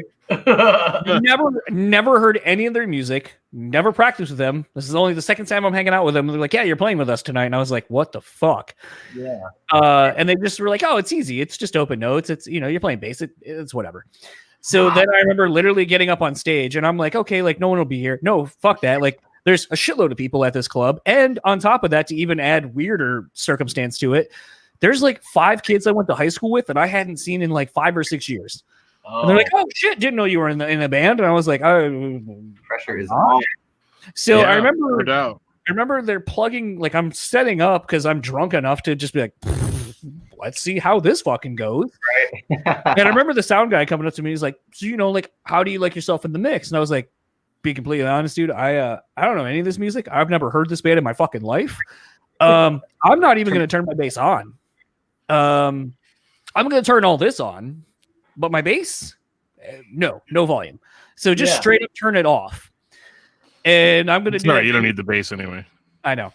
And I was like, so, yeah, just, I'm going to be faking it up here. I'm going to act like I know what I'm doing. And that was my first show with the band, and everyone's like, "Oh, you were so great," and I was like, "You're full of shit." Yeah. And then the other, like, we had a couple other shows that we would play, but like the one I started to say was they would never tell me we were playing shows. Like, I remember I was taking a nap, I woke up to a phone call, and they're like, "Where are you at?" And I'm like, "What do you mean, where am I at? I'm sleeping." And they're like, "Yeah, we're playing in like 25 minutes." And I was like, "Where?" I had like 15 minutes to drive to get there. So like I hurried up, get there. They had all my shit loaded up already. And I was like, all right. And again, I'd never learned any of the set. I didn't know. So anytime that I played with the band, I was never actually playing. I just mimicked and moved around like a wild person. So you could never actually tell that I wasn't playing. I did learn a couple of parts of certain songs, but we never played in any kind of set list traditionally. So it was just a lot of me bullshitting and faking. The one thing that I used to love to do that pissed them all off, because I'm a guitar player, not a bass player, is at that point, Kill Switch's As Daylight Dies record had just come out. So I would start playing the Holy Diver riff. And everyone would be like, yeah, and get all excited. And they're like, he's an asshole. We don't know that song. He needs to stop fucking doing that. But I would do it in between every fucking song. And then I would just start playing guitar riffs on the bass and just pissing people off. Right. Oh my God, that's hilarious. Well, I'm not going to say we didn't do some of that. No bass. Oh, we definitely did. Yeah. We definitely did. Yeah, our first tour, well, this guy joined the band, old band we were in, I'll make it short, Aria. Our bass player now, who is also a guitar player, jumped in and joined the band a week or two before we went on tour. And he just went crazy and shit and didn't know any of the songs. And people would come up to him and be like, you are so much better than the old bassist. And the old bassist, Zach, was amazing. Yeah. He was amazing. You know, so Justin. But if you look like a badass, because like the weird thing was, is like I was the only one who, like, I didn't even have half the tattoos I do now. But like everyone else was kind of a more clean cut college kid. And I wasn't. Like I had a gnarly, like fashion me mullet with a rat, like 2 foot long rat tail and shit. Hell yeah. And just went ape shit. Cause like I was like, don't know anything. And if I just look like I'm fucking going ape shit, like you don't know what I'm playing or not. Like just kind of go the Dillinger escape plan route. Just like have people talk about how cool you look versus what you're actually playing. And the funny thing is I remember when so there were 2 bands that were interested in having me play bass for them based on that. And I was like, they're like, yeah, because you were like so good and like aesthetically, like, you know, you're just a great dude and great to hang out with, and like you kill it on bass. And I'm like, I never fucking played. Yeah. And then like the other irony too was there was a band that I really fucking liked that was like a big local band for us. And someone told me like, shit, at this point it's probably like been like 10 years. They're like, yeah, so like it's been wild running into you, man. Like we almost had you join the band. Like when so-and-so left the band, we were going to have you join as our bass player. And I was like, get the fuck out of here. And they're like, oh yeah, dude, like we loved you. Like your just stage presence and shit was totally fucking cool. The whole reason we didn't though is because you would drink with the other person, the other guitar player, and he would get too fucking bombed to play. And we just couldn't have that. Like you guys just couldn't be in a band together. So that's the only reason like we didn't want you in the band. And I was like, holy shit. my lack of legitimately having any skill at an instrument almost got me into like 2 other bands. Bro, you make all you gotta have is the hair. Yeah. I remember some girl coming up to me after a church show and she just was like, oh, you played so great, I gotta give you a hug. And I was like, please don't. And you're touching me. And she's like, you're so gross and sweaty. I was like, yeah, that's what happens when you play in a 100-degree church, like with no windows. Or shows in general. Were you the bass player that didn't wear shoes? No, I was the bass player who would like who wore Crocs. No, I would wear flip-flops. I would wear like I would have like stuff, and then I would get so hot with the stage lighting and shit that like shirt would go off. Typically, like if I was wearing, like I always had a pair of shorts. I always played in shorts, but it would be like shoes came off, flip-flops came off, my shirt came off. If I had a hat would come off, and I would just be basically playing in shorts. And or eventually I started wearing my see you next Tuesday or every time I die booty shorts under my shorts. So like if I got really hot, I would just wear those. Yeah, the short shorts, right? Yeah. If you like got really hot or you were feeling really hot. No, I never felt hot. I just always got hot. Well, I mean, I'm always warm by nature, so it's bad. Hey, Nate Beatty is back. You put a bass in somebody's hand, they're like, I don't need fucking shoes. Yes. Or sandals. Shoes. Yeah, weird. I'm wearing flip-flops today. Yeah. Well, you know, Yeah, We like made a the- headline. We made a headline based off of somebody saying, bands that wore flip flops copied our style and got bigger than us. Oh no, yeah, happens. It happens. I You don't know what know. I love too? You get a headline from an interview you do on a podcast, and then nobody actually listens to the podcast. They just read the headline, and then they become an absolute expert on the subject in the comment section. Yeah, right. Gosh, Actually, that's like every video online ever. Or article. Actually, yeah. Well, you can't really lead a violent life if you have a violent death. This is very true. Ptosis Very of the true. toenails, so that's why he wore flip flops. Hate him to- So I gotta tell this story. hate it Um, anyway. I gotta tell the story. So the first time I actually heard of you guys was when I have a friend, fellow podcaster named Joshua Toomey from the Talk to Me podcast, and he did an interview with you guys probably, I don't know, maybe 2 years ago, maybe 1 year ago. You know, he did. He absolutely did. I think you're thinking of Vexus, dude. I'm not. I'm absolutely not. Because he did an interview, and I don't even remember which release it was. Probably come have your breath. Probably, yeah. And he sends me a message and is like, "Hey, this is going to be your new favorite band."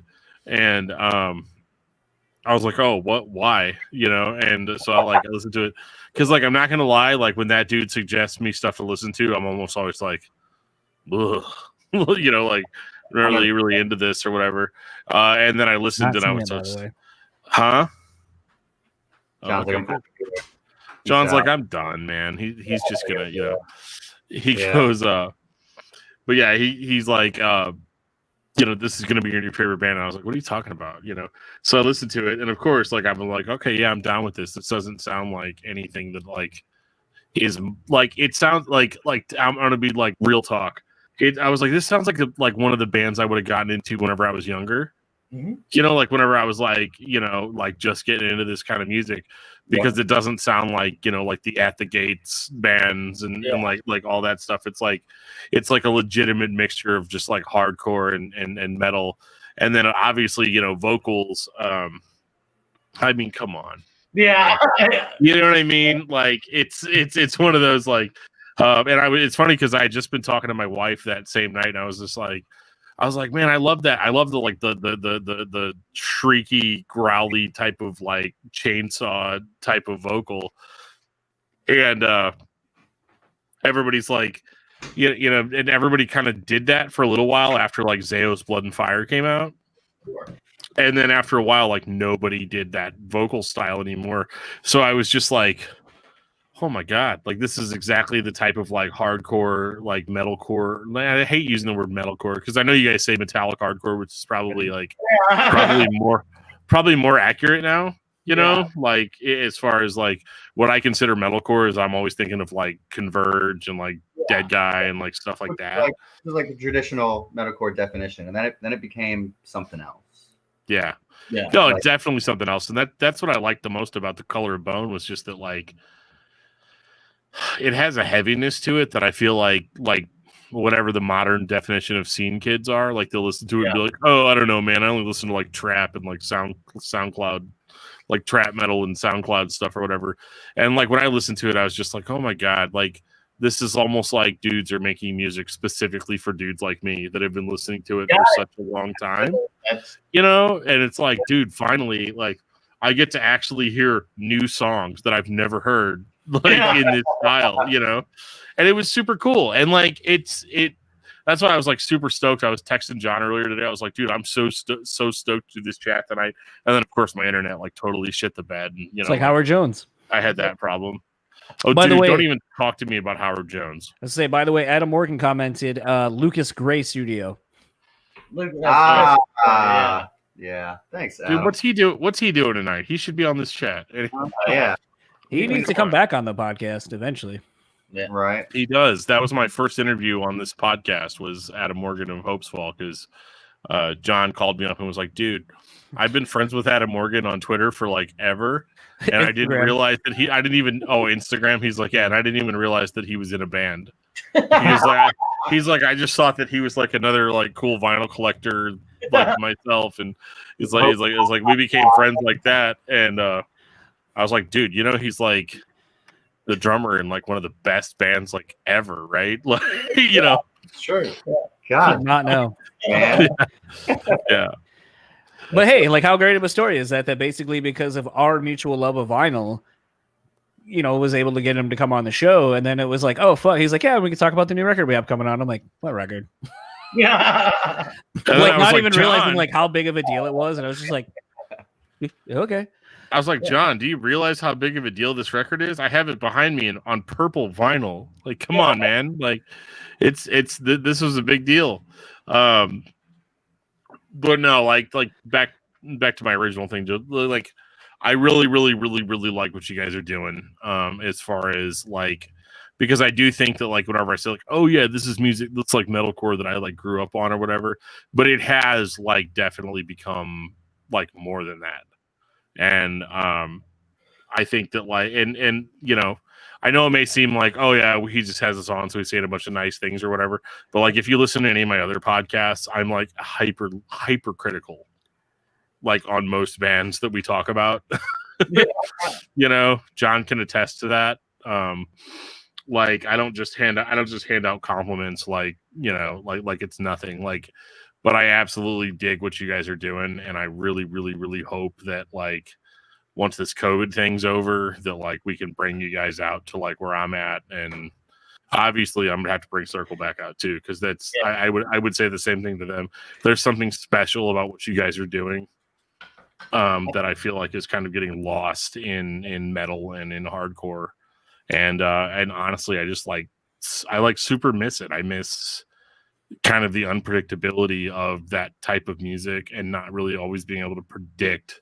Like there's no formula to it, and I think that's like really key in making any type of aggressive music, is that like if it's not formulaic, then you can't predict it, and so it becomes unsettling in places, and it becomes like almost terrifying in places. And I think you guys are definitely on the right track as far as that stuff goes. Thank you. And that was very important to us when we started. We were like, let's just play the music we grew up listening to. Yeah. We've been in like other bands trying to do like more technically type metal stuff, and we were like, you know what? Screw all that flashy stuff. Let's just play straight up metalcore shit that we grew up listening to. Straight ahead, just do the damn thing, you know. Like, and that's that is absolutely what, you know, if your goal was to impress like dudes in their mid-30s, you know, with Zao and Hope's Fall posters on their walls, then I think that you were very successful in that. Good. Definitely say you can come join play a show in my basement. Here's an example of that. Oh yeah. Hell yeah. My basement, 140 kids packed in at $10 a head. What year? Bro, you need new ceiling tiles like real bad. Oh, that was after Wilson popped a whole bunch. But if you watch this whole video, the part where I think you can all see my mouse over to the right there, all of that came down. Yeah, dude, look at all the ceiling tiles. Oh yeah. Do I need to come up there to Grand Rapids and put new drop ceiling in your basement? Yeah, that'd be nice. Or just tear it all away. But yeah, I had two straight up two mosh pits going all at once, which I've never seen a mosh pit in my basement. That was pretty tight. Hell yeah, we can play a house show. Yeah, man. Yeah, we want to come up there though. We can do another little run with Circleback or something. But yeah, especially when all this shit's done with and COVID and all that, we're gonna. Man, that's where the money's at. You got to come do a house show circuit now. Well, I'm in St. Louis, and you guys absolutely can't play in my basement. But I'm in St. Louis. I know a few people, so like this is definitely one of those things where if I can get you guys in St. Louis, I can get you in Circleback, and you know what I mean. I might actually try to resurrect your old band. Like, no.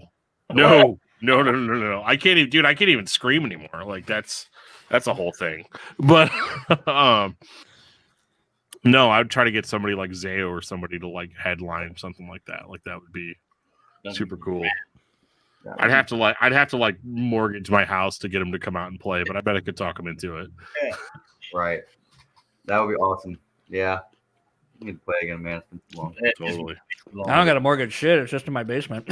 I mean, I could drive up to Grand Rapids and tear out your ceiling before the show. You guys are good with $17 at the end of the night, right? Yeah. Hey, as long as you have to be, right? We'll take 12 and a Little Caesars pizza. yeah. Oh, dude, I got you all day long. Oh, dude, yeah, that's fine. Yeah, Dude, that was the wild thing about that show is because that was Expires right before they did their farewell tour. They did a house show tour, and a friend of mine hit me up and he was like, "Hey, like, can we use your house?" And I was like, "Yeah, sure." Yeah. And they were like, "We're gonna charge $10," and I was like, "No one's paying fucking $10 to come to a house show. Fuck you." Yeah. And at the end of the night, when they were like, so it was 147 people at $10 a head, plus the bands and like some other straggler, like just random people that I invited over. And then like once all those ceiling tiles and shit got broken, they were like, "Hey, here's like $250. Sorry." And I was like, "I'm not gonna fix those. That's just straight going in my pocket." dude, I don't hang out down here. Yeah. Yeah. No, I really don't. Yeah, that's Well, that's a question. I know it's getting late. I apologize, but like, what is the littlest amount of money that you have agreed to play a show on? None. none. Zero. $0. Yeah. I don't even know how. I feel so bad asking for A half drank Coors Light. Yeah, pretty much. Are we Yeah. getting paid? I don't know. Dude, we didn't even start like did we even ask for guarantees? We just play. I don't know. We'll ask for stuff if we play out of town. Like if it's Yeah, like sure. yeah. You But, gotta have somewhere to like chill. Have somewhere to sleep, eat Yeah. something. Like all that stuff. Yeah. put in your belly. See, and just But- back in the day, everybody just took care of you, so it didn't even matter. You would get the minimum was $100. Yeah. Yeah. It'd just be like you're getting $100 and some food and a place to stay. Yeah. Yeah. So it's weird now. But really, though, I mean, luckily we do really well with merch and Yeah. stuff, all our shows. So Yeah. that comes through and helps It out a lot. does. Hey, if it makes me feel any better, the Emery dudes that played in my basement. Hey. Yeah. Way better, actually. You just got to bring your grandpa guitars. Or what? Ooh, our grandpa's guitar Oh yeah. was meant a lot. I just did a discography discussion on Emery. I was not nice. I'm waiting to get that message from somebody like, dude, what the hell? They're from our area, right? No. Well, no. Actually, originally, I think they were nearish your area. They're from the deep south, man. Yeah. Yeah. And then they... Lived in North or South. Alabama, I think. No, I think North Carolina. Yeah. Charleston, I think, actually, which is South Carolina. Yeah. I was Which- born in North Carolina. Because I made the comment to Toby once. I was like, "Oh, I went to Myrtle Beach and some of the other parts of like Charleston," and I was like, "I've never really been somewhere that's so rather unapologetically stoked on its racist past." Yeah. I was like, I watched old like blue-haired ladies selling their like live, laugh, love crochet, like where slaves were literally traded, and I was like, "That's fucked up." What are you talking about? Yeah. Yeah. That's wild. Wow. Went to a bar that was actually a really cool bar, and the people were super nice. But like the first thing when I sat down, I looked across from me, and there was a blackface mannequin, and it had a T-shirt on it that said, "I'm the token black guy of the bar," and I was like, "What the fuck?" And I started to kind of be like, "Wow," and then I was sitting next to a African American gentleman. I was like, I mean, I guess if you're not upset by this, I guess I have no right to be. He's like, wait, upset about what? Big yikes. Yeah. Yeah. So, yeah. Yeah. Yeah. I can't. I go every now and then that area. I think it's been several years since I've been to Charleston, but I remember it. Yeah. But that was the crazy thing is like going from Charleston to then driving past like 16,000 sweetgrass baskets on the way to Charleston, or it's on the way to North Carolina and specifically to Charlotte. And then the first thing you see as you're kind of coming into downtown Charlotte is the giant football stadium. And I was kind of like, this is a little bit, more my speed. And, everything's pretty tight there. Like, but, going to the first bar we went to and someone's like, guys, like craft beer, we just got this new Founders beer. And I was like, motherfucker, I just came from Grand Rapids. I ain't trying to drink some shit that I've had for the last 8 months. It's new to you. No. Yeah, right. Fucking Coors Light. Yeah. Well, I mean, if you can branch out a little bit, do you guys like beer that doesn't taste good? Man, Because I was a big IPA drinker there for a little bit. and that looks like is that an IPA you got there? It looks familiar. That Yeah, Elite- it's a Space Dust IPA. It's 8%. Yeah, It's that's very citrusy, but very, very, very bitter. for some reason or somehow I drank that stuff for like the better half of 3 or 4 years. I don't know how. Yeah. And I went from that and I just couldn't do it anymore. And I went from that to like the seltzers. White Claws. White Claw. Dude, everyone always gives me shit for drinking White Claws, but I'm like, for every one of these you see, I've also had a shot of whiskey with every one of these. Yeah. And I another mean, white. if you gotta prove its value to somebody, maybe you should just stop doing what you're Oh, doing. I only like the lime ones. I think everyone else tastes like shit. Actually, the watermelons are pretty tight too, but I got sick of them now. I drank them hard Yeah, for I like a can't. year. I can't even drink them. what are you on Trulies now? None of it. I'm just drinking Coronas at this point. Ooh. If you guys ever make it down to Atlanta, you gotta go to Little 5 Points and go to this bar called the Elmer. It's like a taco. It's like a Mexican restaurant bar. It's like Brent Hines' like home bar apparently, and they have these things called grizzes. It's a little Coronita with a shot of well tequila in it for like I think they're like a $2.75, like $3. Man, they will get you fucking hammered. And we go to that bar every single day that we're in Atlanta. Sounds good. It is the best. I actually got a tattoo of it the last time we were there just because I love it so much. Yeah. Hell yeah. Yeah, every time I drink, it's just awful the next day. I'm like, you only Well, you have drink Coors Light. no. It doesn't matter what I Oh. drink. It's just, Fair enough. Yeah. yeah, when we were hanging out with Circleback last Oh my weekend, God, I was yeah. like, what the fuck the next day?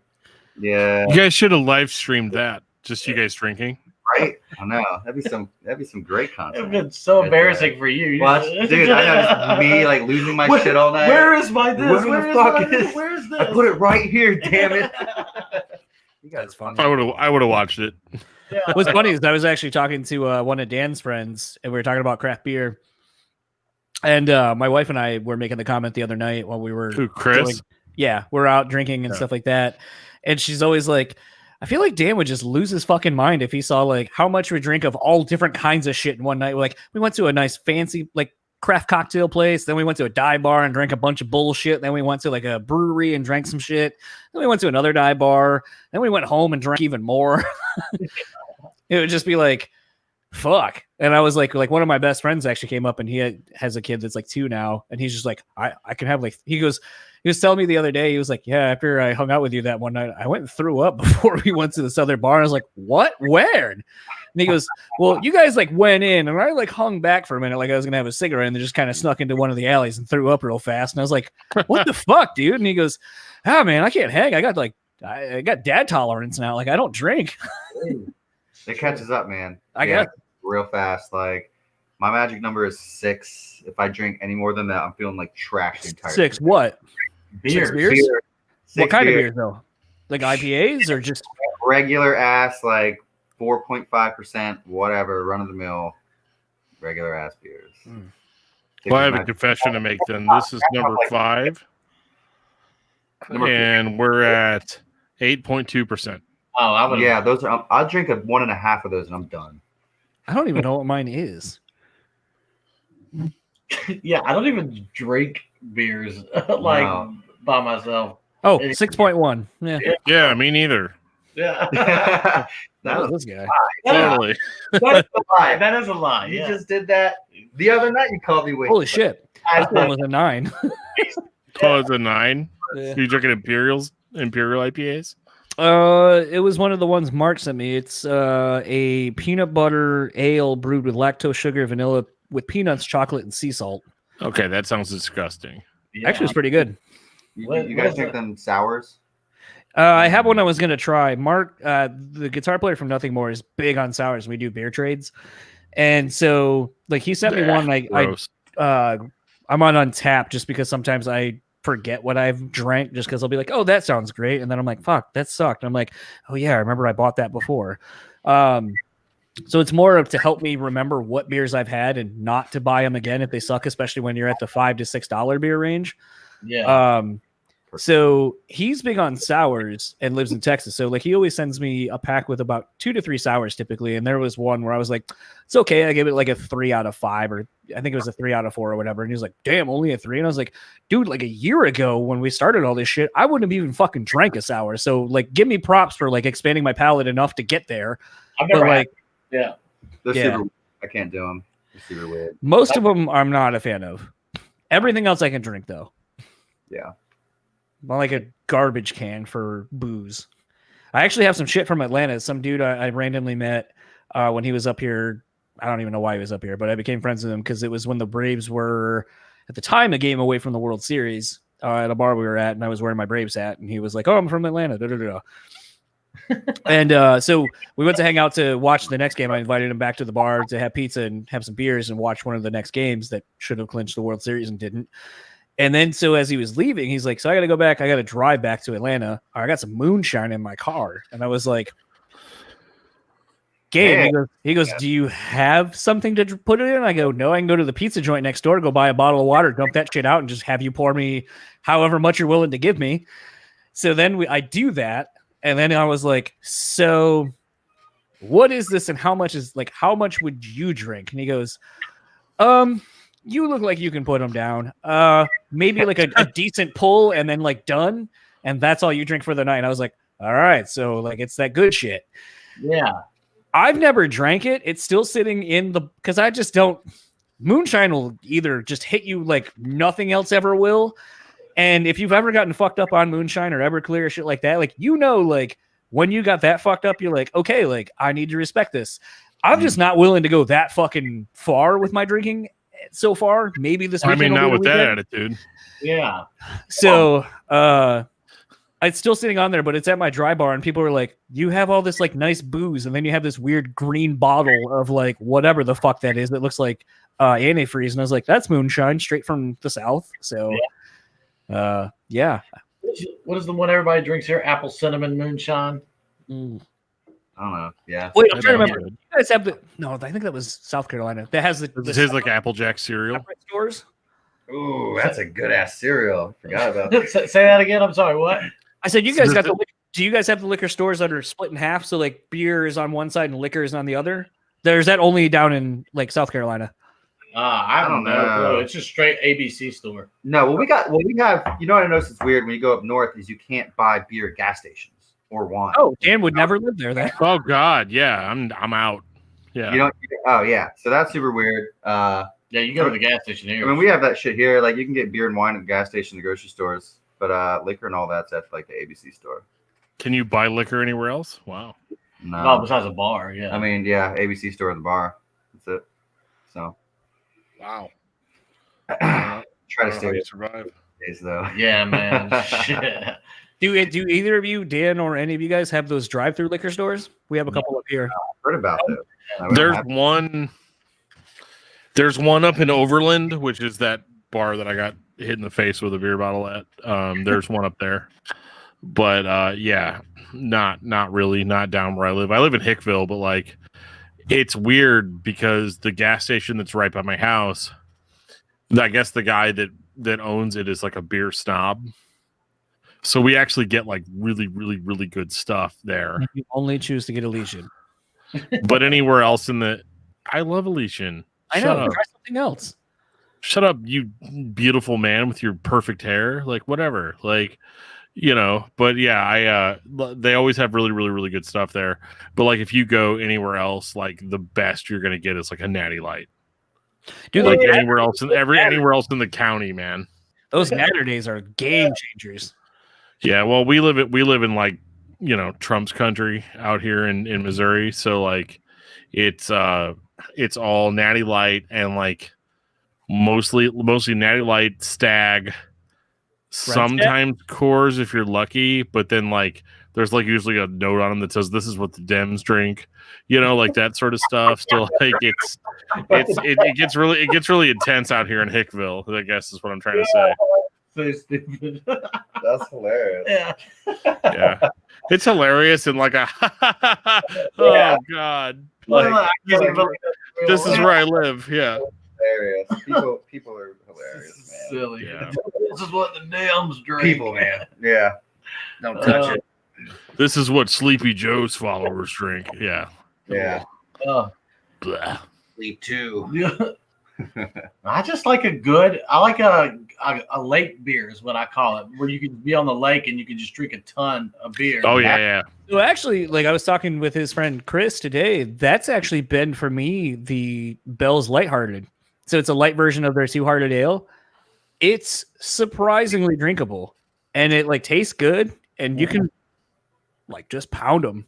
Yeah. But it's more of a craft beer taste than a So it's like if you want something other than PBR or like Coors. I'm more of a PBR guy. If I'm gonna drink like shit beer, I'm gonna drink PBR. And I like PBR too. I just Jean-Claude Van Damme sold me on the course. PBR. Well, can you I do gotta the give. yet? Oh, sorry. Can you do the splits yet? I used to be able to do the splits. Scott, Well, you then you started drinking the Coors and put on this guy and couldn't do them no more. Yeah, I used to be able to do that split kick too. Remember that shit? Mhm. That was awesome. Back when you had an 18 Visions belt buckle too. Pretty much. Yeah. Oh man. Yeah. Oh, Yeah. I miss being like 20. young. Huh? 140, Ah, 140 pounds. bullshit, man. Dude. I have way cooler stuff now. I used to be way cool. I used to be way skinnier. Yeah. Like, and cooler. That wasn't a Freudian No, slip. I'd rather have cooler stuff and better things than be skinnier. I think. Dude, if I could be skinnier and be able to scream again, like, dude, I mean, honestly, you guys would be interviewing me. Like, that would be the way it is. Right? Aren't we technically? Yeah. No. Got to give a special shout out to Chris McCoy, though. Over the weekend, like, he came over to my house and helped me move a refrigerator. And also, like, came over to so I knew I had to move the fridge over the weekend, right? And so I rented a U-Haul truck and all that stuff. But like I saw this ad on Craigslist for like a new sofa and a new love seat and all this stuff, and I was like, I could definitely use some new furniture. So I went there. I called this dude up and like I left a whole lot of information out when I was telling him like, yeah, what we were doing. So like he had no idea that the couch and the love seat were like at the top of a 3-story apartment. And so we're like carrying this couch and he's just like, I hate you so much right now. And then whenever we finished with that, I was like, cool, now we're gonna go pick up a fridge. And here's the thing about the fridge, it's made out of 100% stainless steel. And we're carrying up all these stairs.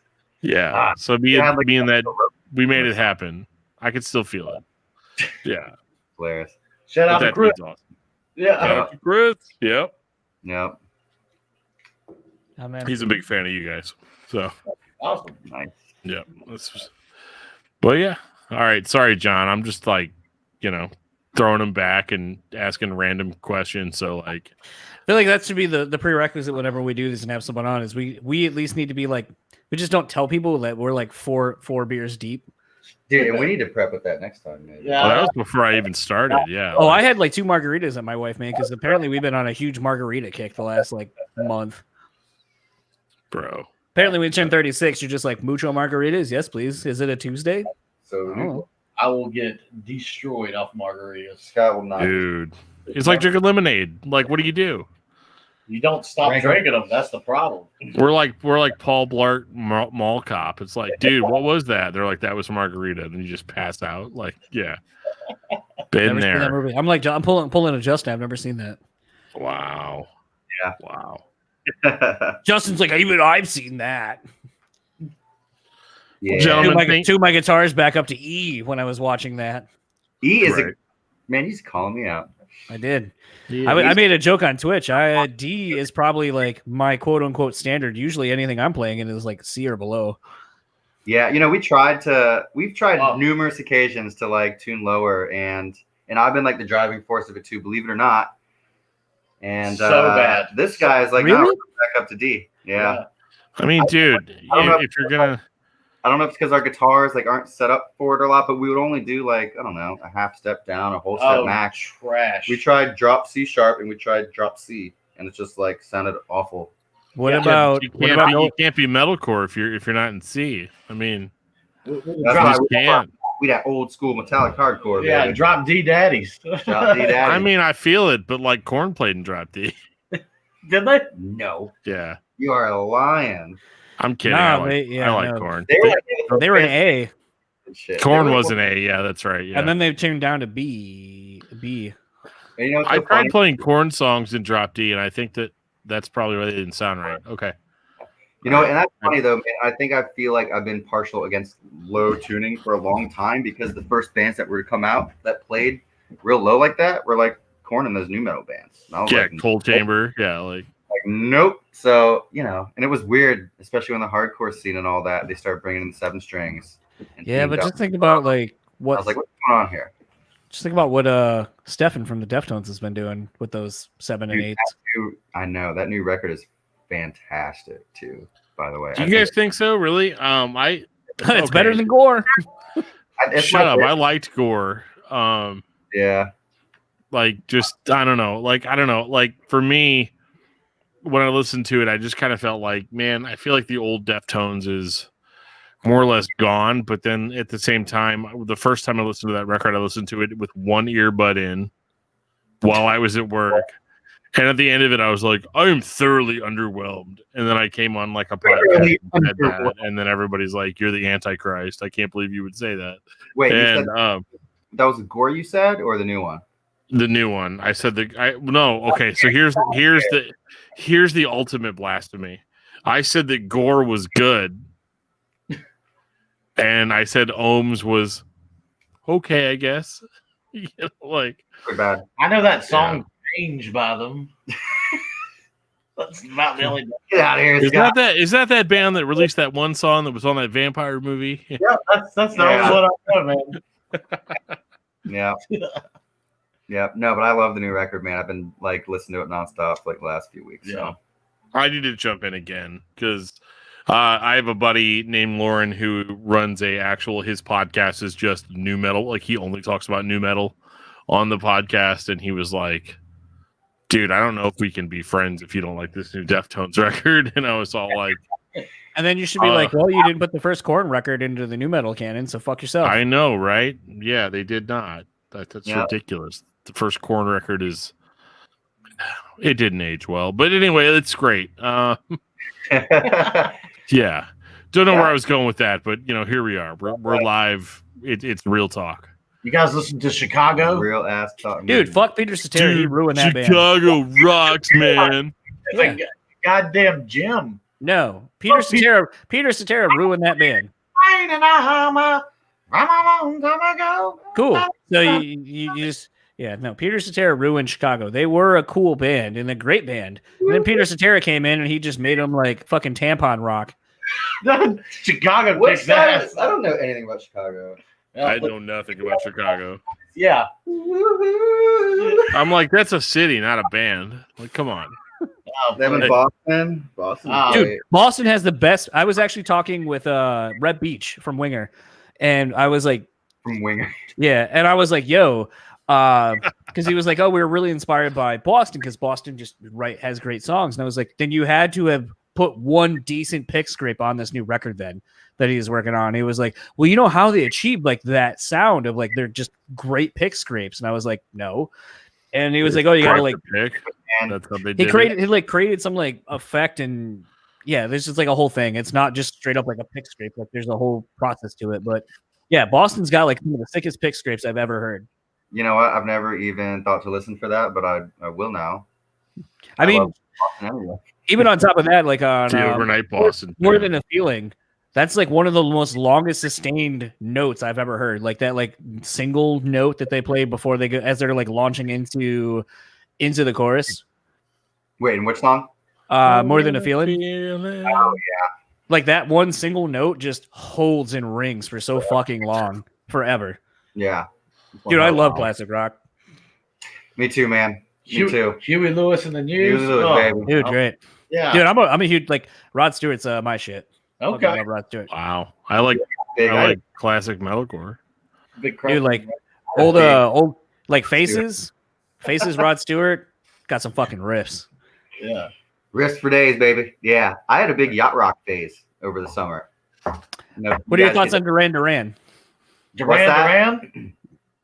I love Duran Duran. Are they Oh god, No, they kind of can be at times toward the end of their career, or I guess they still have a career, but like toward the end of like their heyday. Yeah, I was listening to some Duran Duran today, and I was like, holy shit. Nice. What's that fucking song? I love it. What, Hunger by the Wolf? Come Undone? No. Come Undone. Oh, dude, the way that song starts, that guitar tone, like I was like, it's almost like someone took like a chorus flange pedal and just cranked all the knobs as far as they would go to give it like, and then hit like the wicked switch on it. If you remember when this is more of a Justin thing, when Ibanez had those like wicked buttons on their pedals. Yeah. And then we're just like, cool, that sounds cool. So it's all like, wow, wow, wow, wow. Take a little time. Man. Yeah, I love that. And then that It Dies Today cover of that.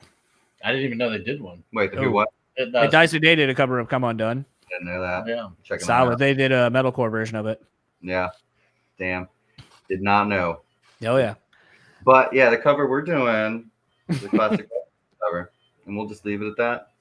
You guys doing some Bananarama? Excited. Absolutely. Not. Some Cindy Loppers? Nah. Maybe.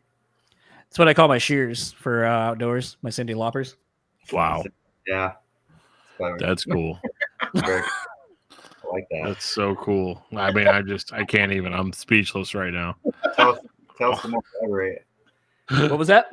Tell us some more about it. My Cindy Loppers are more 80s songs. Yeah. Cindy Loppers. Just your Cindy Loppers. All right. I use them to trim my bushes. I use them to trim my Gavin Rossdales.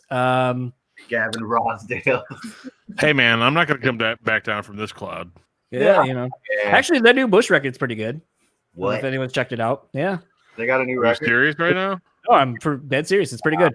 It's almost like he learned how to write lyrics that actually make sense and aren't just like weird scribbles on paper that make no fucking sense. But I mean, I don't know, man. Actually, that's a thing that like I don't think for anybody who's like a 90s kid who's like, oh, like, you know, Gavin Rossdale or half of these fucking people everyone loves, their lyrics are shit. They don't make any fucking sense. Yeah, he's good looking though. Yeah, for sure. The cupboard is empty. We really need food. Summer is winter, and you always knew. There must be somewhere for me to eat. Maybe find another lover. Is that what? So what are you talking about? The Kingdom? I haven't listened to that yet. I'll listen to that tonight. It's a good record. Same with Filter. Filter's actually been putting out some good shit too. God, these bands are still putting out shit. That's wild. Oh, The new CD? Filter, I don't know if they have a new CD, quote unquote, but I know they put out a new one in the last like year or so, and it's pretty solid. Wow. I like Filter. Oh, the last Bush that I listened to was Black and White Rainbows, and that made me like that killed my soul a little bit. How many albums did Bush have? I thought just one. I thought it was like two. The one with the brown one with the television on the front or whatever that was. 16 Stone, and then Razor Blade Suitcase. Like Machine Head or whatever that song was after. Yeah, Razor Blade Suitcase was incredible, but then like I like the Science of Things too. It's a good record. And I think like a Golden State was pretty good. And then that's pretty like Golden State, I think is the last Bush record I listened to.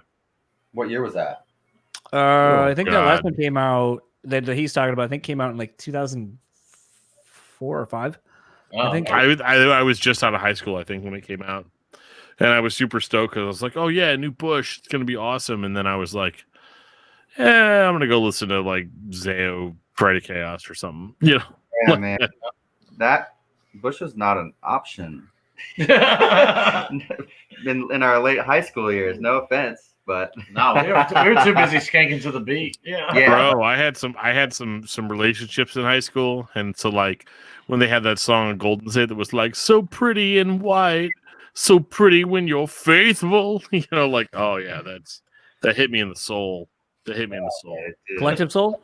No, not Collective Soul. Oh god, best band ever. No. Oh wow. I'm gonna talk about riffs. Yeah. Don't know. I don't know about it. Collective Soul, so bad. So good, such a great band. Such a great So band. good. Yeah. I think that's Shang Tsung's favorite band.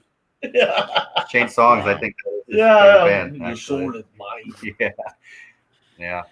Well, on that note, On that note, yeah, I think I need to hit the bedroll because I've got to be at work in Oh shit! Yeah, Same, it's a work same, day. Z. Yeah. 6 hours. I think yeah, my something wife's like got a that. margarita waiting for me, so I'll pound that and then go to bed.